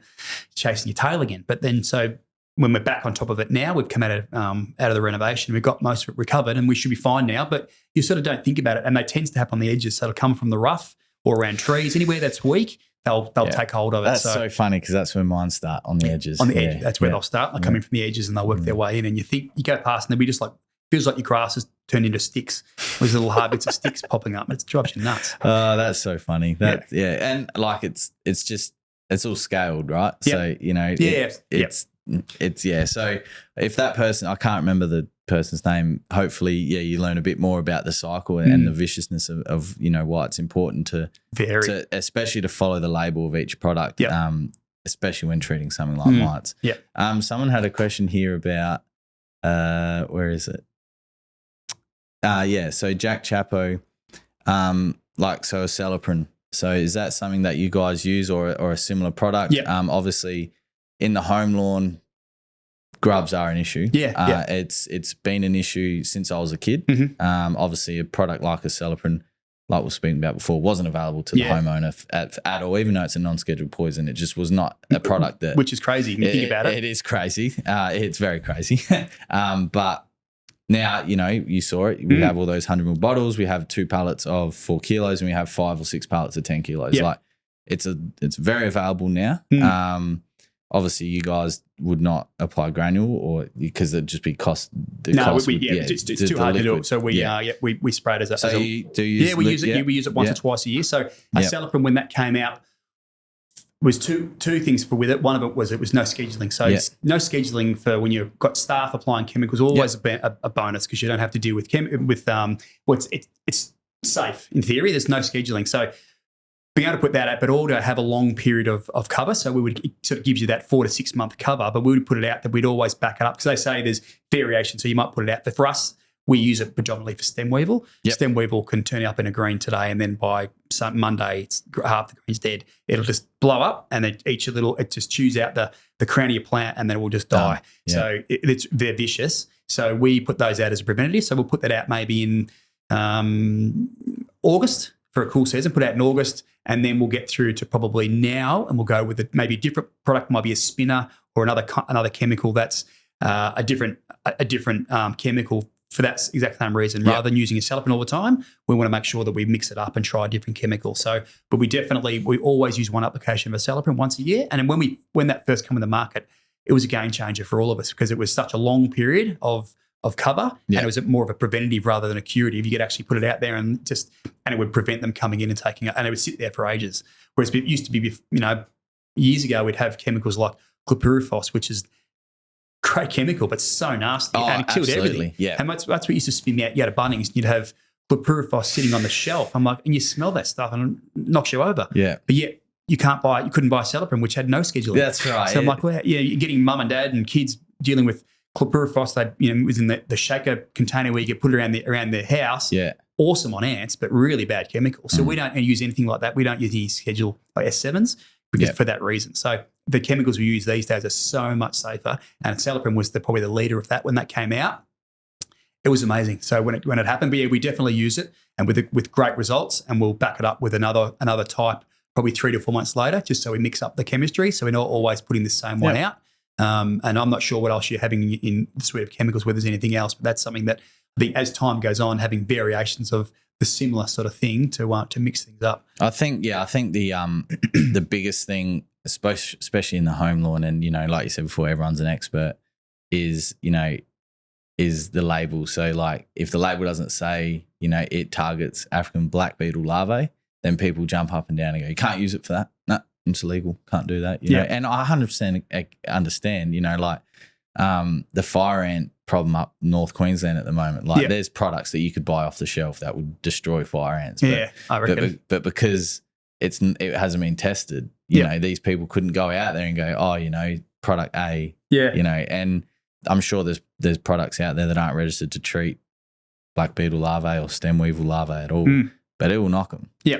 And I think it's like you said, it is important to alternate. And you've got to do that with fungicides, definitely. Herbicides, obviously, as well. I think it's like with anything, as I said before about antibiotics, if you went to the doctor, he would say, what did we prescribe last time? You can't just keep prescribing the same thing, because then it becomes resistant to it, and then you're in trouble. So like anything, you got to keep mixing it up.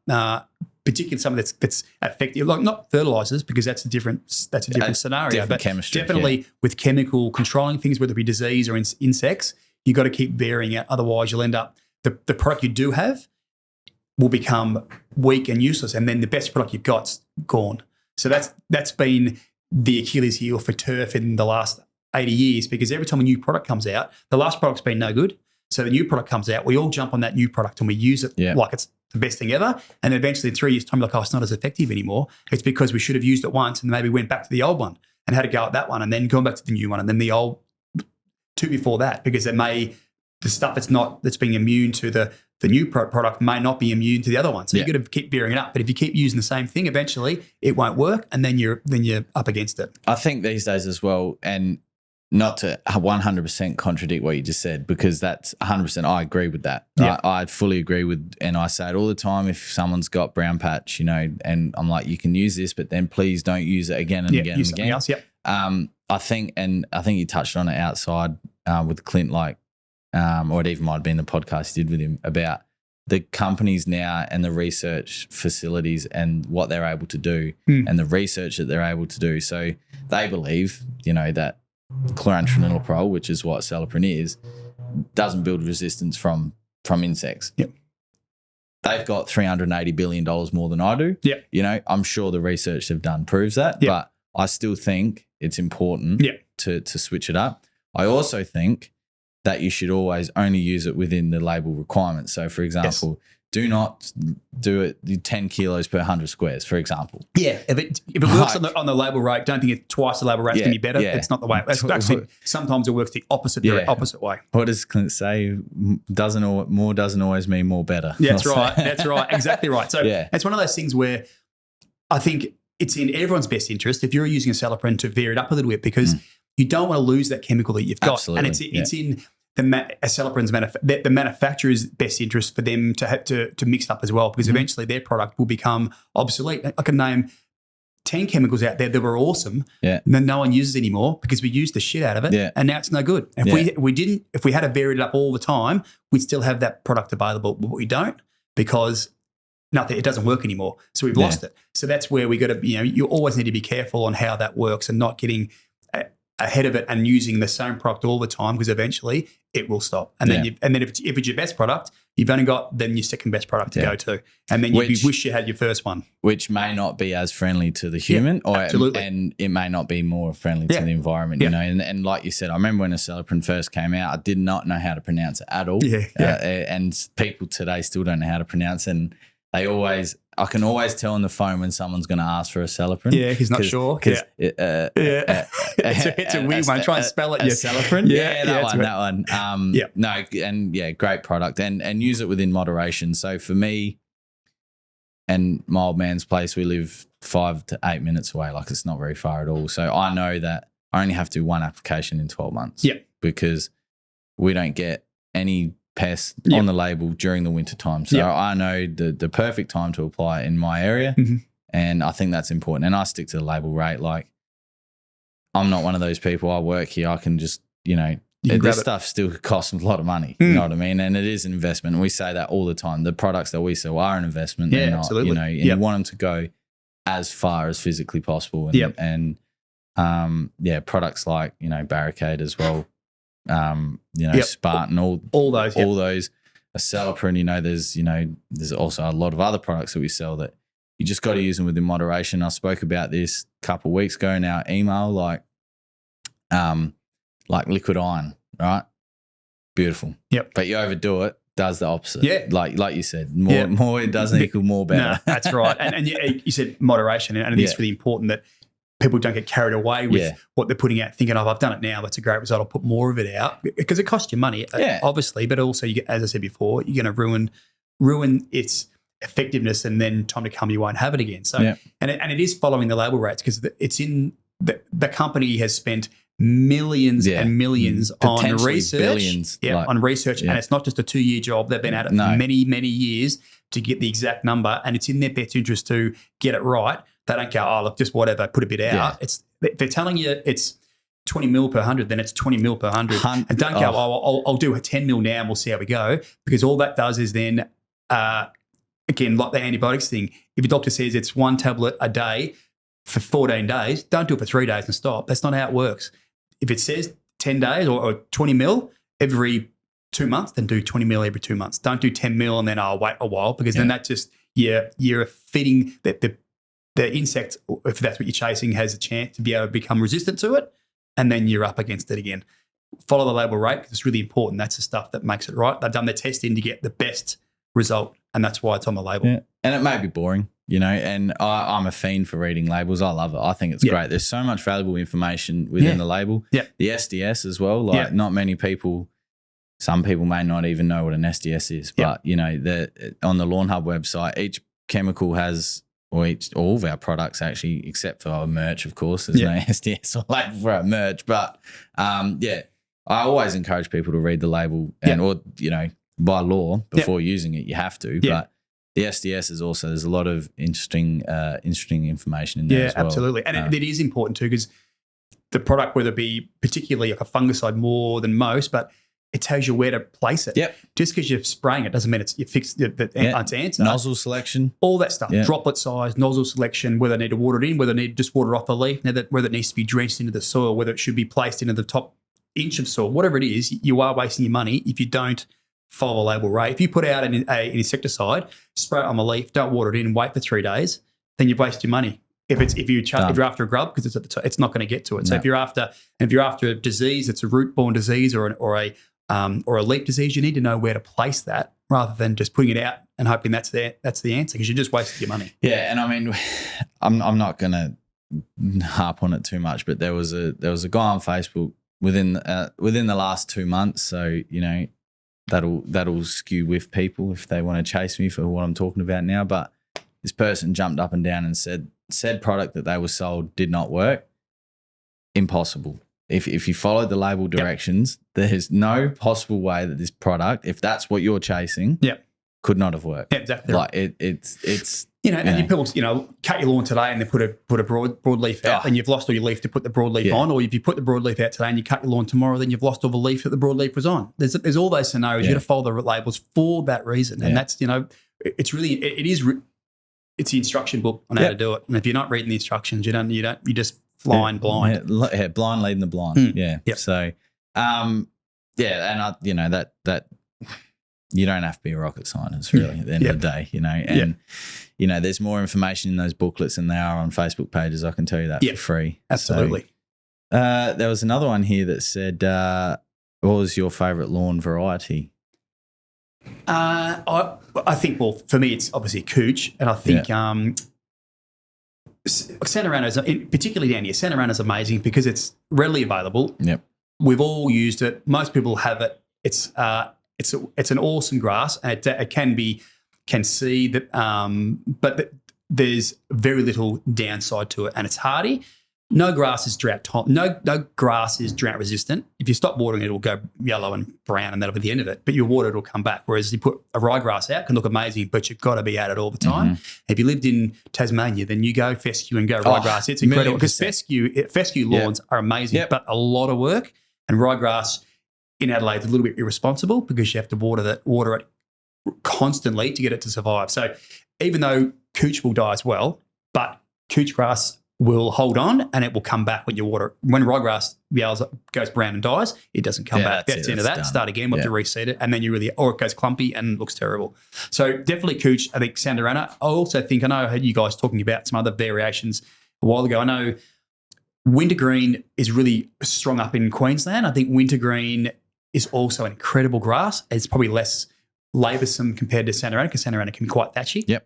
Some of our commons are amazing that we have on the course. That they get a bit more open and they are an incredible surface, but then you just can't get them because you have to dig a bit out. But if I was going to put a lawn in, I'd be putting Santa Ana. There's the new varieties that are coming out. There's the new Tip Tough and all the other variations, and I have no doubt they're amazing as well. They're new. I've never dealt with it. I don't use it because we don't really bring turf in unless we bring in Santa Ana to match if we do an area, but we may bring Tip Tough at some point. But there's lots of different. There's new grasses coming out all the time, but those Paspalums came out 15 years ago, and they were the answer to everyone's issues, and then they disappeared as well. So things will happen. There's iron cutter. There's a new other Cooch varieties, and I think depending on where you live. So if you're going to do it, you obviously I'll be looking the guys in the area what they've got, because you don't want to be selecting from someone from Facebook that's in Queensland because that's irrelevant. Queensland's a whole different climate to South Australia versus Melbourne versus Tasmania versus Perth. Find out people in your area. There'd be, there's Facebook pages. You get to ask anyone. I reckon you just want to be asking people. But I think for a safe bet, Santa Ana, because it is bulletproof. It's hardy. It's quite resistant to most diseases and insecticides. They still get affected by it, but it's pretty hardy and it'll hold on to it. So that's what I would go with. It's it's relatively cheap. You're not getting something from interstate. That's a different variety. Everyone's got it. Put it in away. Go. If I had a dog and I had a backyard that was big and I wasn't and I was just a lawn, I wasn't using a cylinder mower, I'd probably go Kikuyu, even though it hurts me to say, because I spend a lot of time trying to kill it. It kills me. That was the other thing I wanted to ask. But it is a wonderful, and it's Kikuyu can be, if you cut Kikuyu with a cylinder mower, it can be next level. Yeah, it stripes up too. It's amazing, and you can get it really fine using Trinexapac, using growth regulators, you can get it really, really fine. Even just a rotary mower. If you get a rotary mower, get it down to zero, even sharpen blades up, and if you cut it twice a week, if you had a small backyard, a little 100 square metres, if you cut it 2 or 3 times a week, it'd be amazing. And it's hardy. You can't kill the stuff. If I had a dog, that's what I'd probably put in. But if I wanted a turf service that was amazing, I'd be going Santa Ana. Yeah, I mean, it's Kaiku was one of my questions because you said you don't generally spray broadleaf, but obviously is Kaiku an issue in the course at Royal? Well, not really. Not really. So we have tiny amounts of it. So we would have, if you walked around the golf course, if we put it all together in a big patch, we'd have 4 square metres of it. Yeah, wow. So we have little spots. We have little cup size plants through the golf course on the fairway. So we all mark it. So if we ever see it, if you haven't got a spray bottle with us, we put a flag in it, or members put a tee or a stick with a bit of paper attached to it. Even that gander mark it. Yeah. Then if we see it, we'll go out with a little paintbrush or a spray bottle and just give it a hit. So we have very little of it out there. So practice fairway is probably the worst. Most golf clubs practice fairways tucked in the corner and no one cares about them. But ours, you drive through. It's the first thing you see. So our 3 hectares of flat Cooch fairway has to be immaculate, because it's not. First thing you see when you drive in is that. So we have to prepare that like we do the fairways. So there's probably more kike in that because you're not out there playing on it. whereas on the fairways you're playing it. So, but we have with very, very little of it. So we don't spend a lot of money, but we have over the years had a fairly big effort to make sure we keep on top of it. But we don't have much of it around. But it's because it's so. I've got more of my front yard than the rest of the course. My front yard is overtaken by it, but it's because it's so aggressive. Yeah, and mites will attack that. But it's fun. For some reason, you have the mites attack everything except for the kike in my front yard. It just takes over. But it's an issue for us, and it's an issue for lots of clubs if they're trying to be a cooch fairway, and you don't want that taking over. But a lot of small clubs, the wonderful grass. Yeah, it'll grow anywhere. Give it a sniff of water and fertiliser. I was going to say, give cut it and away you go. even look at it nice, and it starts growing. Grows up. You see it growing up. Signposts. It'll come out the top of it. It's incredible how tall it'll grow, where it grows, and how it'll survive. So my mate, when he moved out from his old house to his new house, and he was cleaning his shed, he had this like picture frame on the shed wall, and he was taking it down. He saw a green shoot come through the roof, and he got on the other side, and the kikuyu got through the insulation all the way, and grew up the top. They're of the amazing. Shed. Yeah, you see the street signs with a pole, and there's sometimes at the top of that. It's an incredible plant, and and there's some wonderful golf clubs in the world that have polo greens and kikuyu fairways, and it just takes more maintenance because it's so aggressive. You've got to be more. You've got to be really on it because it'll get thatchy and scalp, and you've got to be controlling it. But it's just one of those things that it's a bit harder to control other plants that are in it. It's not as hardy as a cooch, where it has a lot more.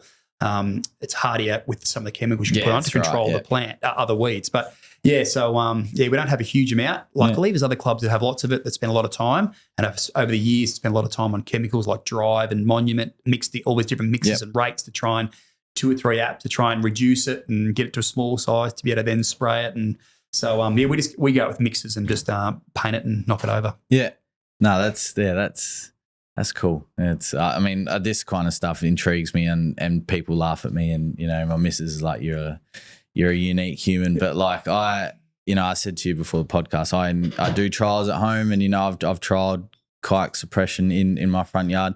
Granted, it's only 40 squares, and I cop shit about that. Like, you don't, but I can still replicate little trials, and and the prodiamine trial that I tried at my old man's house was a Syngenta study that they were like, you spray prodiamine for 48 months. 24 months, sorry. Yep. So 4 applications, 6 monthly. And then for the next time after that, don't spray it and just see what happens. Yep. And I didn't bring any soil in, and all it was in a backyard is quite controlled in terms of what comes in. Dad used to struggle with poa really bad. He used to struggle with clover, and he used to struggle with soursops. Now, soursops, I know they're a big problem especially out in the country.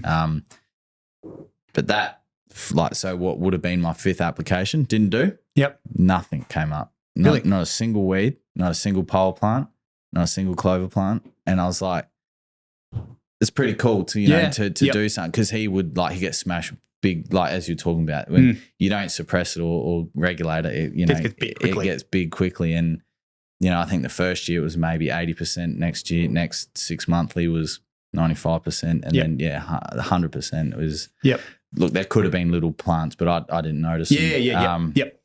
And it was just really, and I haven't done pre-emergent for the last 2 years at Dad's place. Do you find have you found any different with not putting pre-emergence out? As in, obviously, maybe more poa, but is the cooch any different from not putting it out? Probably haven't seen it much different. There's patches of what was Santarana, because it was fully Santarana, and it's now taken over by kikuyu. But I have noticed that there are some Santarana, or it could be common cooch. I haven't got really 2 specimens to have a look at. But yeah, the kikuyu, the colour that it's got now is, like you said before, kikuyu is very susceptible to chemicals.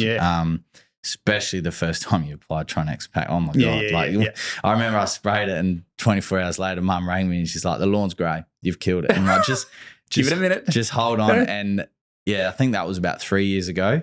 Last year was just way too busy with work. Couldn't get out there. But this year I said to Dad, we've got some warm weather. We'll get the skip bin in. We'll drop the deck.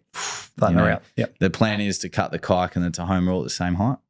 I've managed to keep the kike out of the Tahoma quite well, just by picking it out. in the early days, it was quite difficult. I had to do some spraying, but we just pick it out by hand now. Yeah, yep. And then I did another trial where I grew ryegrass as an apron. Yeah. To try and increase or trying to encourage endophytes to fight against the kikuyu, but I lost that battle quite quickly. Yeah. Obviously endophytes do take a while to generate in the soil from the ryegrass, but I lost that battle quite quickly. Yeah, it's amazing, and there's different. Like a lot of guys using like fescue, you can spray with fine fescue, you can spray cooch and everything and kike and everything out of fine fescue with fusillades and bits and pieces. And there's always different people trying different grasses to be able to control certain weeds against certain other plants, and it's a bit of a minefield out there where people are trying. These clubs do all sorts of stuff to try and get rid of things and find.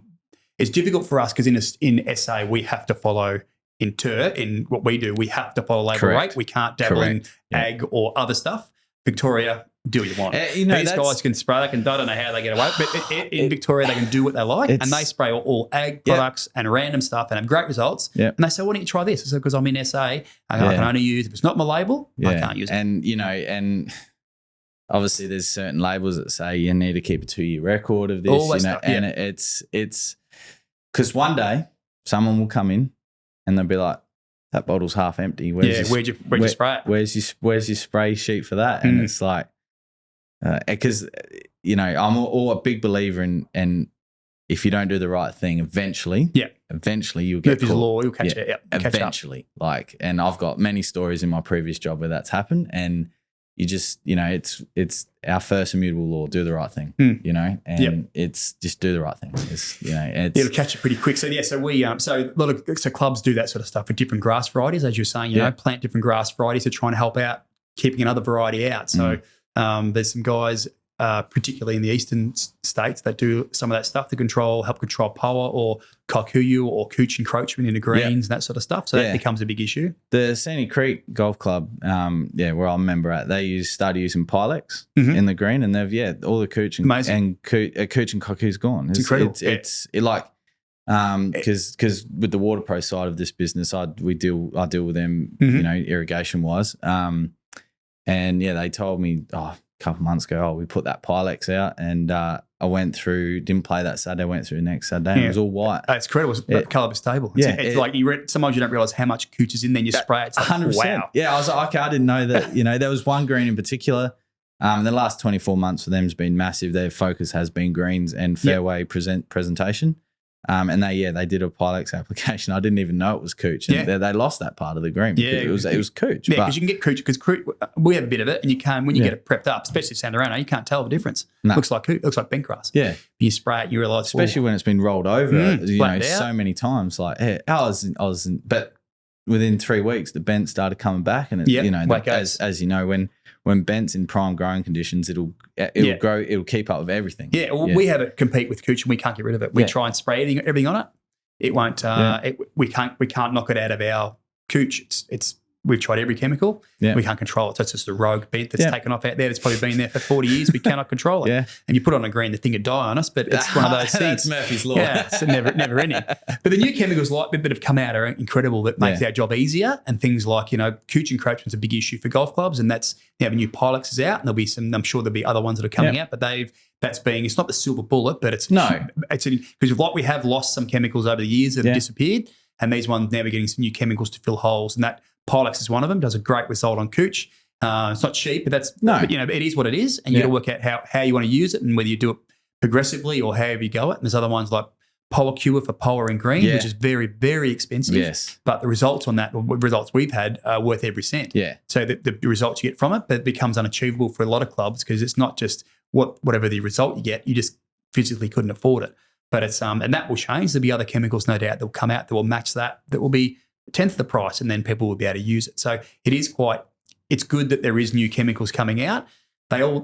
Even though there is new chemicals coming out, they're saying there's no new chemistry being made. There hasn't been for the last 20 years. It's just rehashing old chemistry and retesting it and reformulating it. So it'd be interesting over the next 10 years whether there's many new ones coming out, but there has been the last couple. There's been some good stuff that have come out. And it goes back to what we talked about before, use within moderation. Yeah. Yeah, switch it up. The product that first came to mind that you said that with the turf industry sort of lost not so much in the home sense, but is endothol. So pole check, you know, pole check for so many years. That's all everyone ever talked about. Pole check, pole check, pole check. And you get it for coots now, like Monument and Tribute, being amazing products. And Monument now, we put it out, doesn't even yellow the cooch, the power. So, and there's Curb, you know, propizamide, all that stuff. Yeah, or Breck. All that stuff. So you get it from your from Bunnings, and you know, I'm not sure what it's called. It used to be called.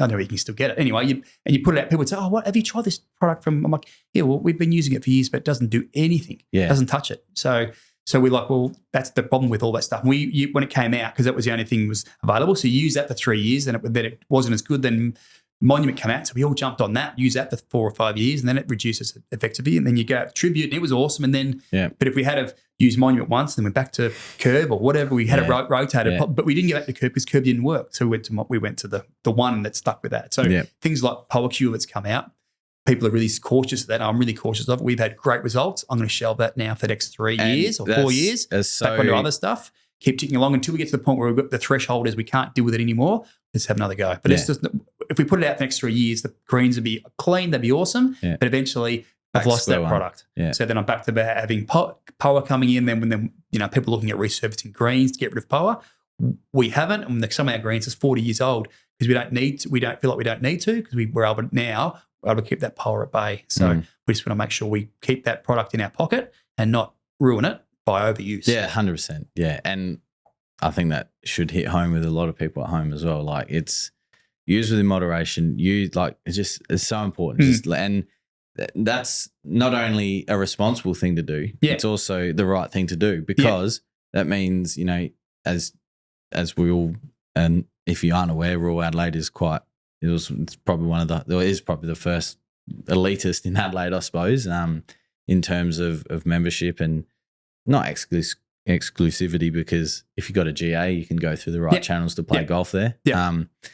But there is a standard and there's an expectation. And like you said, if you smash it for 3 years and get free, but then you got nothing. You got nothing to come back to. And people look at us and what are you doing and how are you doing it? So we have a lot of our club and our members have expectations and look and focus. We have a lot of other people looking inwards as well and what we do and questioning why. And the club's really strong on we do what we do. And as long as they're comfortable with it, we don't tend to worry about what other people are doing, and we don't want to get caught up in that, because you can end up chasing your tail a bit and starting to jump shadows. As long as we're comfortable with it and we educate people. So, for example, we had, when we had worm castings really bad, other clubs didn't have it so much. They had Santorano, so the fairway's a lot tighter. They don't come up as much. But at Common Coots, the worms would come up, and we're quite flat and muddy. So we only have probably a third of our courses in sand. The rest of it's just on clay. So, it's shocking. I didn't know that. It's mud. So we were having lots of trouble with worm castings, and then everyone would say, "What are you going to do? What are you going to do?" And then I had a discussion one day, and I made a report, but also had a discussion at a women's at a luncheon that I spoke to for 10 minutes about what we're doing and explained about the worms. And I said, we can spray for worms, we can put some chemicals out and try and knock them over, but I don't think we should be in the business of killing earthworms. No, and all the women in the room were like, we don't want to do that. I said, so I can't stop them coming up and producing worm castings. If we got worms, we've got good soil and it's healthy. And they're like, and now after that, from that point on, all they could talk about is how good the soil was, because we got lots of worms. And they get the lift, clean and replace rule. And then now that's even changed because we're not getting as many, whether that's to do with the pre-emergent, but we're not getting as many worm castings and no one talks about it. But before we educated them or spoke to them, they were like, oh, just get rid of the worms. What can you get? How do you get rid of them? I'm like, well, I can't. I can kill them. And like, I don't kill them. Okay, then. That's literally like everything. That's literally like everything. It's about education and understanding it. And that's a problem as you talk about Facebook. Well, everyone's an expert and everyone can send a comment about that's ridiculous, just use this, you'll be right. Well, just because they've used it, may have got a good result out of it. Doesn't mean you will. And if they're not following the instructions, and then if something goes wrong, old mate that's given the advice, he's not going to come around and fix their lawn for them. No, he's not coming up. I'm sorry, I'll give you a bump steer. I'll spend $600 and buy some turf for you. That's not going to happen. He's just disappeared. Delete account. Yeah, gone. So you just got to follow the label, but also do some research and find out, because everyone will get. If you've been doing it a long time, you'll understand it. But if you're just taking advice from a keyboard warrior, you'll end up could be down a big hole. You'll end up with a product on the shelf that you have no use using. Yeah. We got a question come through about sprayer calibration. So obviously for you guys over a large area, sprayer calibration needs to be on point because if you over applicate, you're wasting product. It's a waste of money. You under applicate, then you've done all that work. And you've as we said before, it's to the detriment of the chemical or the fertilizer. We waste our time as well. So I think what this person's trying, I don't think Instagram's allowed them to ask the whole question, but I think what they're asking is if you have a calibrated sprayer, and I'll translate his question to a golf question, which then can be translated back to the homeowner. If you've calibrated your sprayer for the fairway, would that then mean the same calibrations for the green in terms of how much water? Yeah, so so it depends on the water. So our sprayers are a bit different. So we've just manufactured some sprayers that are all self-steer, GPS controlled, individual nozzle. From the spray shop? So they've been awesome. Over the last 3 years, we've built these and they're incredible. So we hop on them now, tell the machine, we're going to say I'm going to spray the first fairway. It puts the map up. I drive out there, turn the sprayer on. It won't spray until I'm on the fairway. Then I can make it do a straight line, and then there's no overlap. It's within 30 mil repeat accuracy. Once we've calibrated that spray and told it what it's putting out, it knows if I can enter in and say I want to spray at 240 litres a hectare or 500 litres a hectare, it just adjusts itself, and it doesn't matter how fast or slow I go, it puts that amount of product out. So for us, in theory, it's easy. Once we've set it, we still recalibrate. We always recalibrate because it says it's putting that out. Of course. Often the guys will spray and they know they've put a hectare's worth of product in, they've sprayed a hectare and there's some left over, something's not right, so we'll recalibrate. But we do it quite often. We have a rule that if we ever spray greens with any chemical, not fertiliser, but any chemical, they have to be calibrated before they go out because you don't want to go out there and put twice as much of a chemical out and shit can go wrong. So which we have had stuff go wrong. No detriment, but that was our rule after that point. There's a policy we've come up with.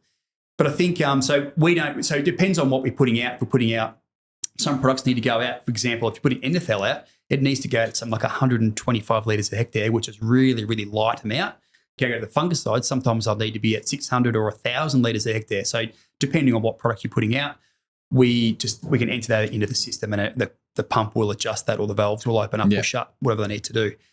Previous to that, you still have the ability to ramp the pressure up or down to put out what amount of water you want to put out. So, but as a home lawn or a home turf guy that wants to spray his lawn, I think the best way, because unless you're you can buy the sprayers that have the little valves that you can put the right amount of flow out and pressure out. That's awesome. You soon get, if you just spray your lawn enough, you know whether the pressure's coming out of the nozzle right or however it is.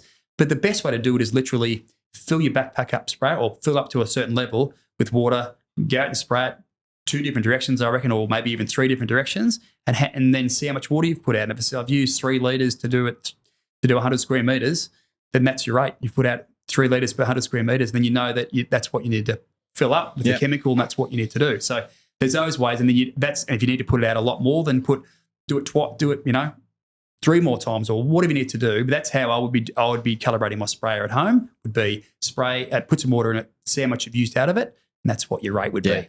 So there's other ones, I think the good ones now, you can get little booms with the 3 nozzles on them and pump them up. Those sort of things. And you can get as I said before, you can get the attachments that go in there so you can pump it up, but it'll only let a certain amount through. So you can pump your sprayer up and away you go and walk up and back, and that you can easily do it, making sure you're doing it with the water first to make sure you're not going out there and going at a too high rate or too lower rate. But you're always better off most times going over your lawn 2 to 3 to 4 different directions, because it doesn't matter what you do with the nozzles. You got your little boom.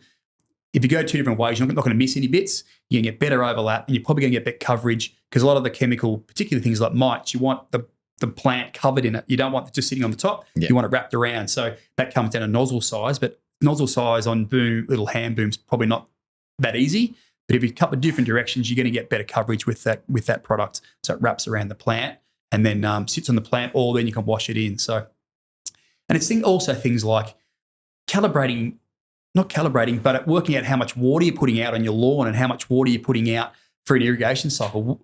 With our system at work, it's state of the art. It's a top of the line irrigation system. It's been in for quite a while, but we're always working on it. but we can tell it to put out water for either minutes. We can say it's water for 5 minutes, or we can say it's water for 5 millimeters. Yep. And we use millimeters because it's a lot easier to comprehend in your head. If I've had 5 millimeters of rain, I can sort of work out what that is. Yeah. So we water in millimeters. So I can water my greens for 7 millimeters or 6.5 or whatever I want. So you can do that at home to a certain extent. You just put some catch cans out, which is, you can buy them. You can buy catch cans. If you don't want to, just get a tin. But the tin has to be square. It can't be a cone, as in can't be tapered. It has to be square sides. Put a heap of them out your lawn, water. Put your lawn up, your irrigation up for 10 minutes. Go measure your can, see how much water's in there, and you'll soon know for 10 minutes I'm putting out 2 millimeters, or for 10 minutes I'm putting out 10 millimeters, whatever it is. Then you can work out how much water you're putting out. So you want to know that stuff. You don't want to go, I'm just watering for 10 minutes because what's that? 10 minutes? What's 10 minutes? And you got no idea. Clint talks about that nearly every week. It's really important. If you have like you said, if you got a really well designed, water design, or you got a home lawn and you've got perfect overlap, you got head-to-head coverage. You don't even need, in some cases, you can just say, that nozzle's putting out 16 mil. Yeah. And, it's done, easy. You know that stuff. So that's really important because, again, absolutely. Some of those labels will say water in with 6 millimeters of irrigation. If you just think, I'll put up for 3 minutes, that could be half a millimeter. You don't know until you actually get that research. It doesn't take much to work it out. And then it goes back to you just wasted your product and you've wasted your time. Or if it says to wash off a leaf, you put it up for 4 minutes and it's pumping the water out, it's washed it off the leaf, off the crown into the soil, then you've wasted your product again. So it's really important. That stuff, they're the simple things you need to do once and then away you go. And the calibration of sprays is another one of those ones. Absolutely. And we daily we'll talk about people with, just spend 10, 15 minutes calibrating your sprayer, because then to cover your lawn, I need 3 litres of water. And that, whatever the product, you know what it is. 3 litres done. Yeah. Nath, we could literally, I feel like we could keep talking for hours. It is 4 o'clock. Dylan has filming to do after, this job for another job. That's just a joke that we do each week for Dylan. There is a few questions here. There's a lot of, I suppose, media in here, but I'll try and, what's the word? Moderate these as best as possible. Yeah, we write when EV ruins the golf courses, so that's Bearded Sid talking about with electric vehicles. Just be a while before that happens. It's one of those ones. There is golf clubs out there that do it. There's some guys. It's a guy in Germany that has all electric mowers out there, but they're only rotary mowers. There's no cylinder mowers yet, and they're coming. But the issue is just sitting it out there. That electric mower isn't going to see a tree root or absolutely or a golfer for starters. But that sort of stuff, you don't want Mrs. Smith being run over because that shit's going to go bad. Yeah. But that sort of stuff's quite a while away. That will just mean that staff can do other stuff, and it will come in. But there's self-driven stuff. As I said, we have self-driven sprayers. We still have to be on them to operate them. Absolutely. That will happen in time, but it won't be in my time. I can be another 20, 25 years before we end up having self-driving mowers. But if they just won't leave the shed and go mow. You might have to have someone out there that'll have 3 mowers on one fairway and he's keeping an eye on them, or they might go at night time. We'll have to have people involved in making sure they're okay, because you can't just send them out. They won't. The sensors won't be that good for quite some time. Yeah, and they've been for the last, I reckon, 20 years. They've been having electric mowers, the electric self-driven cylinder mowers, and nothing's advanced in the last 20 years. They're all trying really hard. And they're getting better, but nothing's come to the market yet. This is from Manjarang. You touched on it briefly about your pre-emergent and stopping it on the fairways, but they've asked, what you're doing, in winter to make sure the course and the cooch is kept, looking as good as it can. But, like you said. Yeah, so so coming into dormancy, it's really important to make sure your turf's healthy. So we put 2 granular fertilisers out each year. So when we renovate, then we put a granular fertiliser out, and then from then on we just do liquids every 2 weeks, liquids with Trinexapac, so keep the plant tight. It sounds a bit contradictory, but we put fertiliser out with a growth regulator. And people say, why would you do that? What's the point? Well, the fertiliser is to make the plant healthy. We aren't in the business of growing leaf. We're in the business of maintaining the surface we have. If I didn't cut a blade of grass ever, as long as the surface is good, then I'm winning. So it's about making sure the plant's healthy, it's got a good root system, it grows, but it doesn't produce heaps of leaf, and then we end up just having to cut it off. So the Trinexapac stops it from growing quickly, but the fertilizer makes it healthy and hold it together. So we do that, and then just before we renovate in September, we'll fertilise late September, get it out of dormancy, get it out of renovation, and then we'll liquid fertiliser all the way through to probably mid-March. Then we'll go another granular fertiliser, which will have a lot more amendments in it, and that'll make the plant really strong and healthy before it goes into bed. It's a bit like a bear going into hibernation. They feed themselves up. And snakes do the same thing. They gorge and eat up, park themselves, and then they go into dormancy healthy, and they'll survive through dormancy and come out. So the cooch will still tick over a little bit, but you want to get it nice and strong before it goes in. And then we'll have the pole start to take over, but we're putting Trinexapac still over winter, which doesn't affect the cooch too much because it's not growing, but it still holds the pole short and tight, so then it can stay. Otherwise, it will crowd the cooch and take over and become big and puffy. We keep it nice and short. As I said, we cut it at 6 mil, and then as soon as it warms up in September and we get it in renovation, away we go again. Yeah. So it's about making sure it's healthy going into dormancy. There's been so much valuable information, and it's stuff that, last 2 years especially, we've done a drive late season of your lawn is only as good at the end of end of winter. Now, you need to do the work now. Yeah, it has to be healthy. At the end of end of summer, middle of winter, middle of autumn, it has to be pretty healthy. Because if it's ordinary, it'll go in and then it will fall apart, and then you come in and you think I'll renovate it, but then you renovate it and it's destroyed, and then you got to spend a lot of time and effort to get it to recover. Yeah. So the amateur pack is the pack that we have been pushing the last 2 years. Once the summer starts to taper off, boom, like the whole plan and the scheduling that we do is exactly what you've just talked about, and it's really important. It's and you talk what we talk about is that curve. So like you're holding for as long as you can, rather than going absolutely. And we've found that a couple of our clients that have used our products religiously, like they'll send us photos of previous years, and their use of going into the cooler months and really, like you said, boosting the plant, getting it healthy, feeding it, and that they're not tapering off at all. They're just the colour can stay there, and then you're putting out your irons during winter to keep that retain that green colour, and that's really what we put iron out, really just to colour it. So we put a bit of nitrogen, a bit of iron out, slow release usually, and just keep ticking at a slow rate. So I'll go out we'll put out. The product we use is probably only a 12% nitrogen, and it's got slow release in it, and we'll put out like 20 litres a hectare. Yeah, wow. That's tiny. Yeah. So that's, I don't know what that is per 100. What's it? 20 mil? 200 mil. Yeah. It's nothing. Yeah. And a bit of 200. and that's not a lot of product. No, We put that with some Trinexapac, and we just go and we'll put a bit of iron with it. So we'll put per hectare 12 kilos of iron in it, and it just literally keeps it dark. And as soon as you get it dark, and that creates heat, and then heat pulls in some or creates photosynthesis, which means the plant then will grow more. So there's a double-edged sword. It colours it, but it also makes it dark, which means it wants to grow and be healthy. So it pulls in some more light. So that's what we try and do. We don't, whereas rather than going bang with a heap of fertiliser and then you have this flush of growth and then you scalp off and then you chase your tail, we're trying to be on it. And we're religious on the Primo, because you let it go, it will get away on you, and then you're in trouble.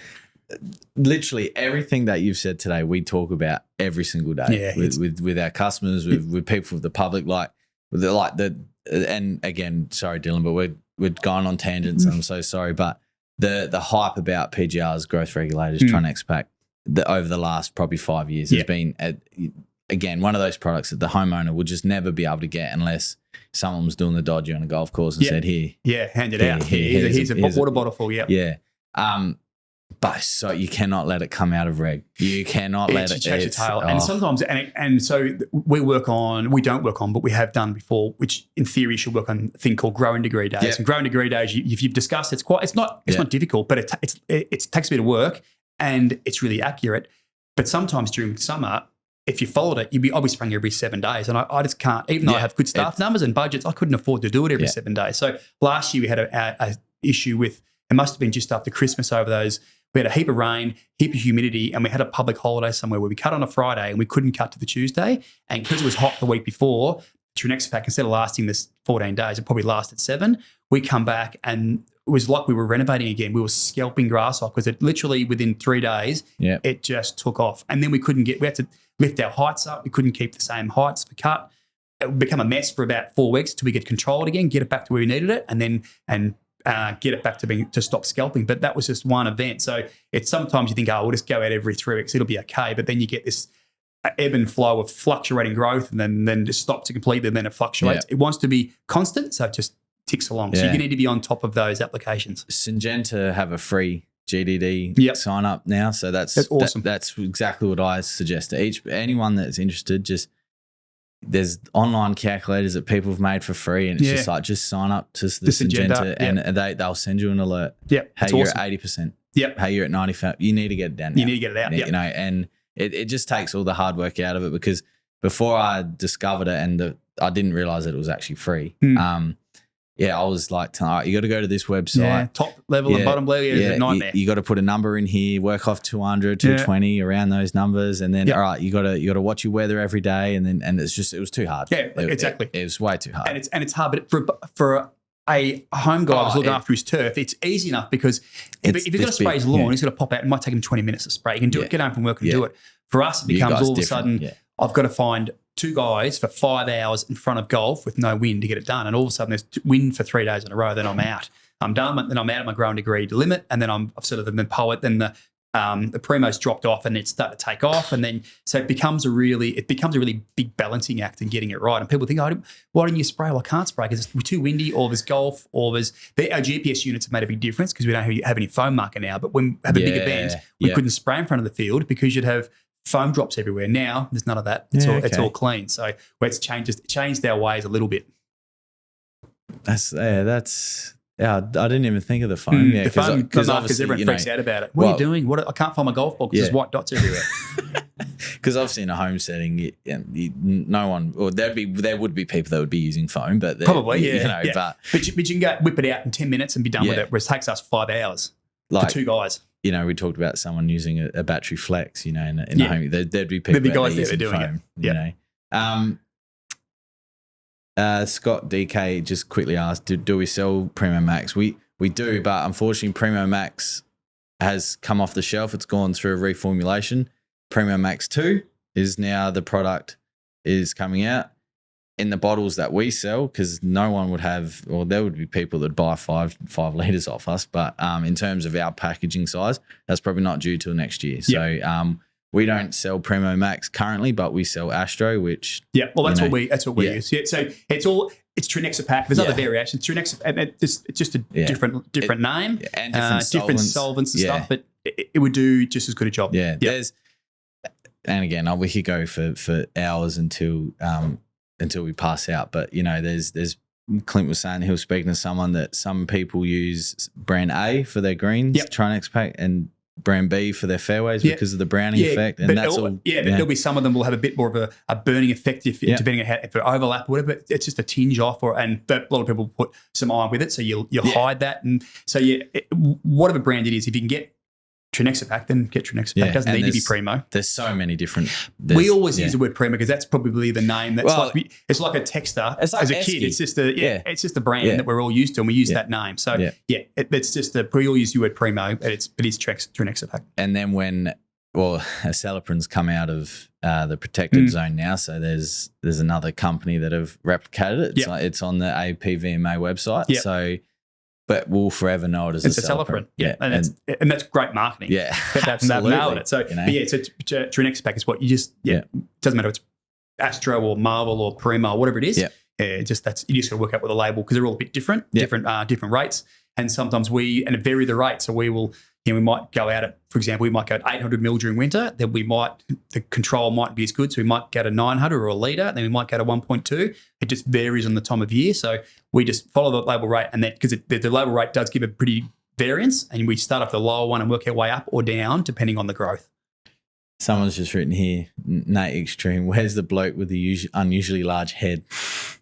And then Jack's written, without Clint, it's far too professional. No one swears. No, we can swear. I don't care. But I've actually really enjoyed this, and you know, it's really fitting for us that the advice we're giving is in line with the advice that you've talked about, your experiences. And you know, I think, and it just goes back to moderation as well in terms of what the advice that we give, because there's obviously there's questions out there that we can't legally answer because the chemicals that are available aren't available to the public. And absolutely. I'm not one of those people that are going to go out and say, well, if you go and knock on this golf club's door and you give can get some of this, you get some of that. It's not responsible. But I think for the guy that's doing his turf at home, what you guys provide and what you can get from that market is absolutely enough. You're not absolutely, and compared to what you have, but you can produce an amazing turf surface with what's available currently. You're not, the stuff that people are trying to get is, or maybe a shortcut, or some of the old school chemicals. You don't need that stuff. No. So, but I think this industry has changed massively, and this space where the front yards and the obsession. I think it's a wonderful thing because having people obsessed by their front yards only adds value to your property. It adds value to your street. It adds time at being home. You're outdoors. You're getting involved in stuff that grows. There's no downside to it. I think the way it's blown up in the last 15 years is amazing, and I think it creates little businesses. People get obsessed with them, and then they start chasing lawnmowers, and then there's guys that are sharpening those, and then people that are rebuilding them and selling them on again. And it's great. It's huge. It's massive, and I think there's no downside to it, as I said, and I think it's a really wonderful pastime. My brother is not in turf at all. He's in ag, but in machinery. But he's moved from his house, but he was obsessed by it for 25 years. Every time he called me, he only ever called me to say, "Hey, what can I use for this, or where do I get that, or what height?" It was out of control. I said, "Don't call me." It was never ending. And he's moved now, and he's and he doesn't have any grass. I think he misses it, but he was obsessed by it like 15 years ago, and it's sort of that was a bit new back then, but it's sort of in the last 10, particularly last 5 years. Yeah. And I got some apprentices, and they pulled their lawns out already. They've already got new lawn down. They've got their Scott Bunny. They're right into it. And I think it's a wonderful thing that people are involved in. Yeah, you could be doing at the pub all day, but these guys are right into it, and it's a passion. I think it's great. And that's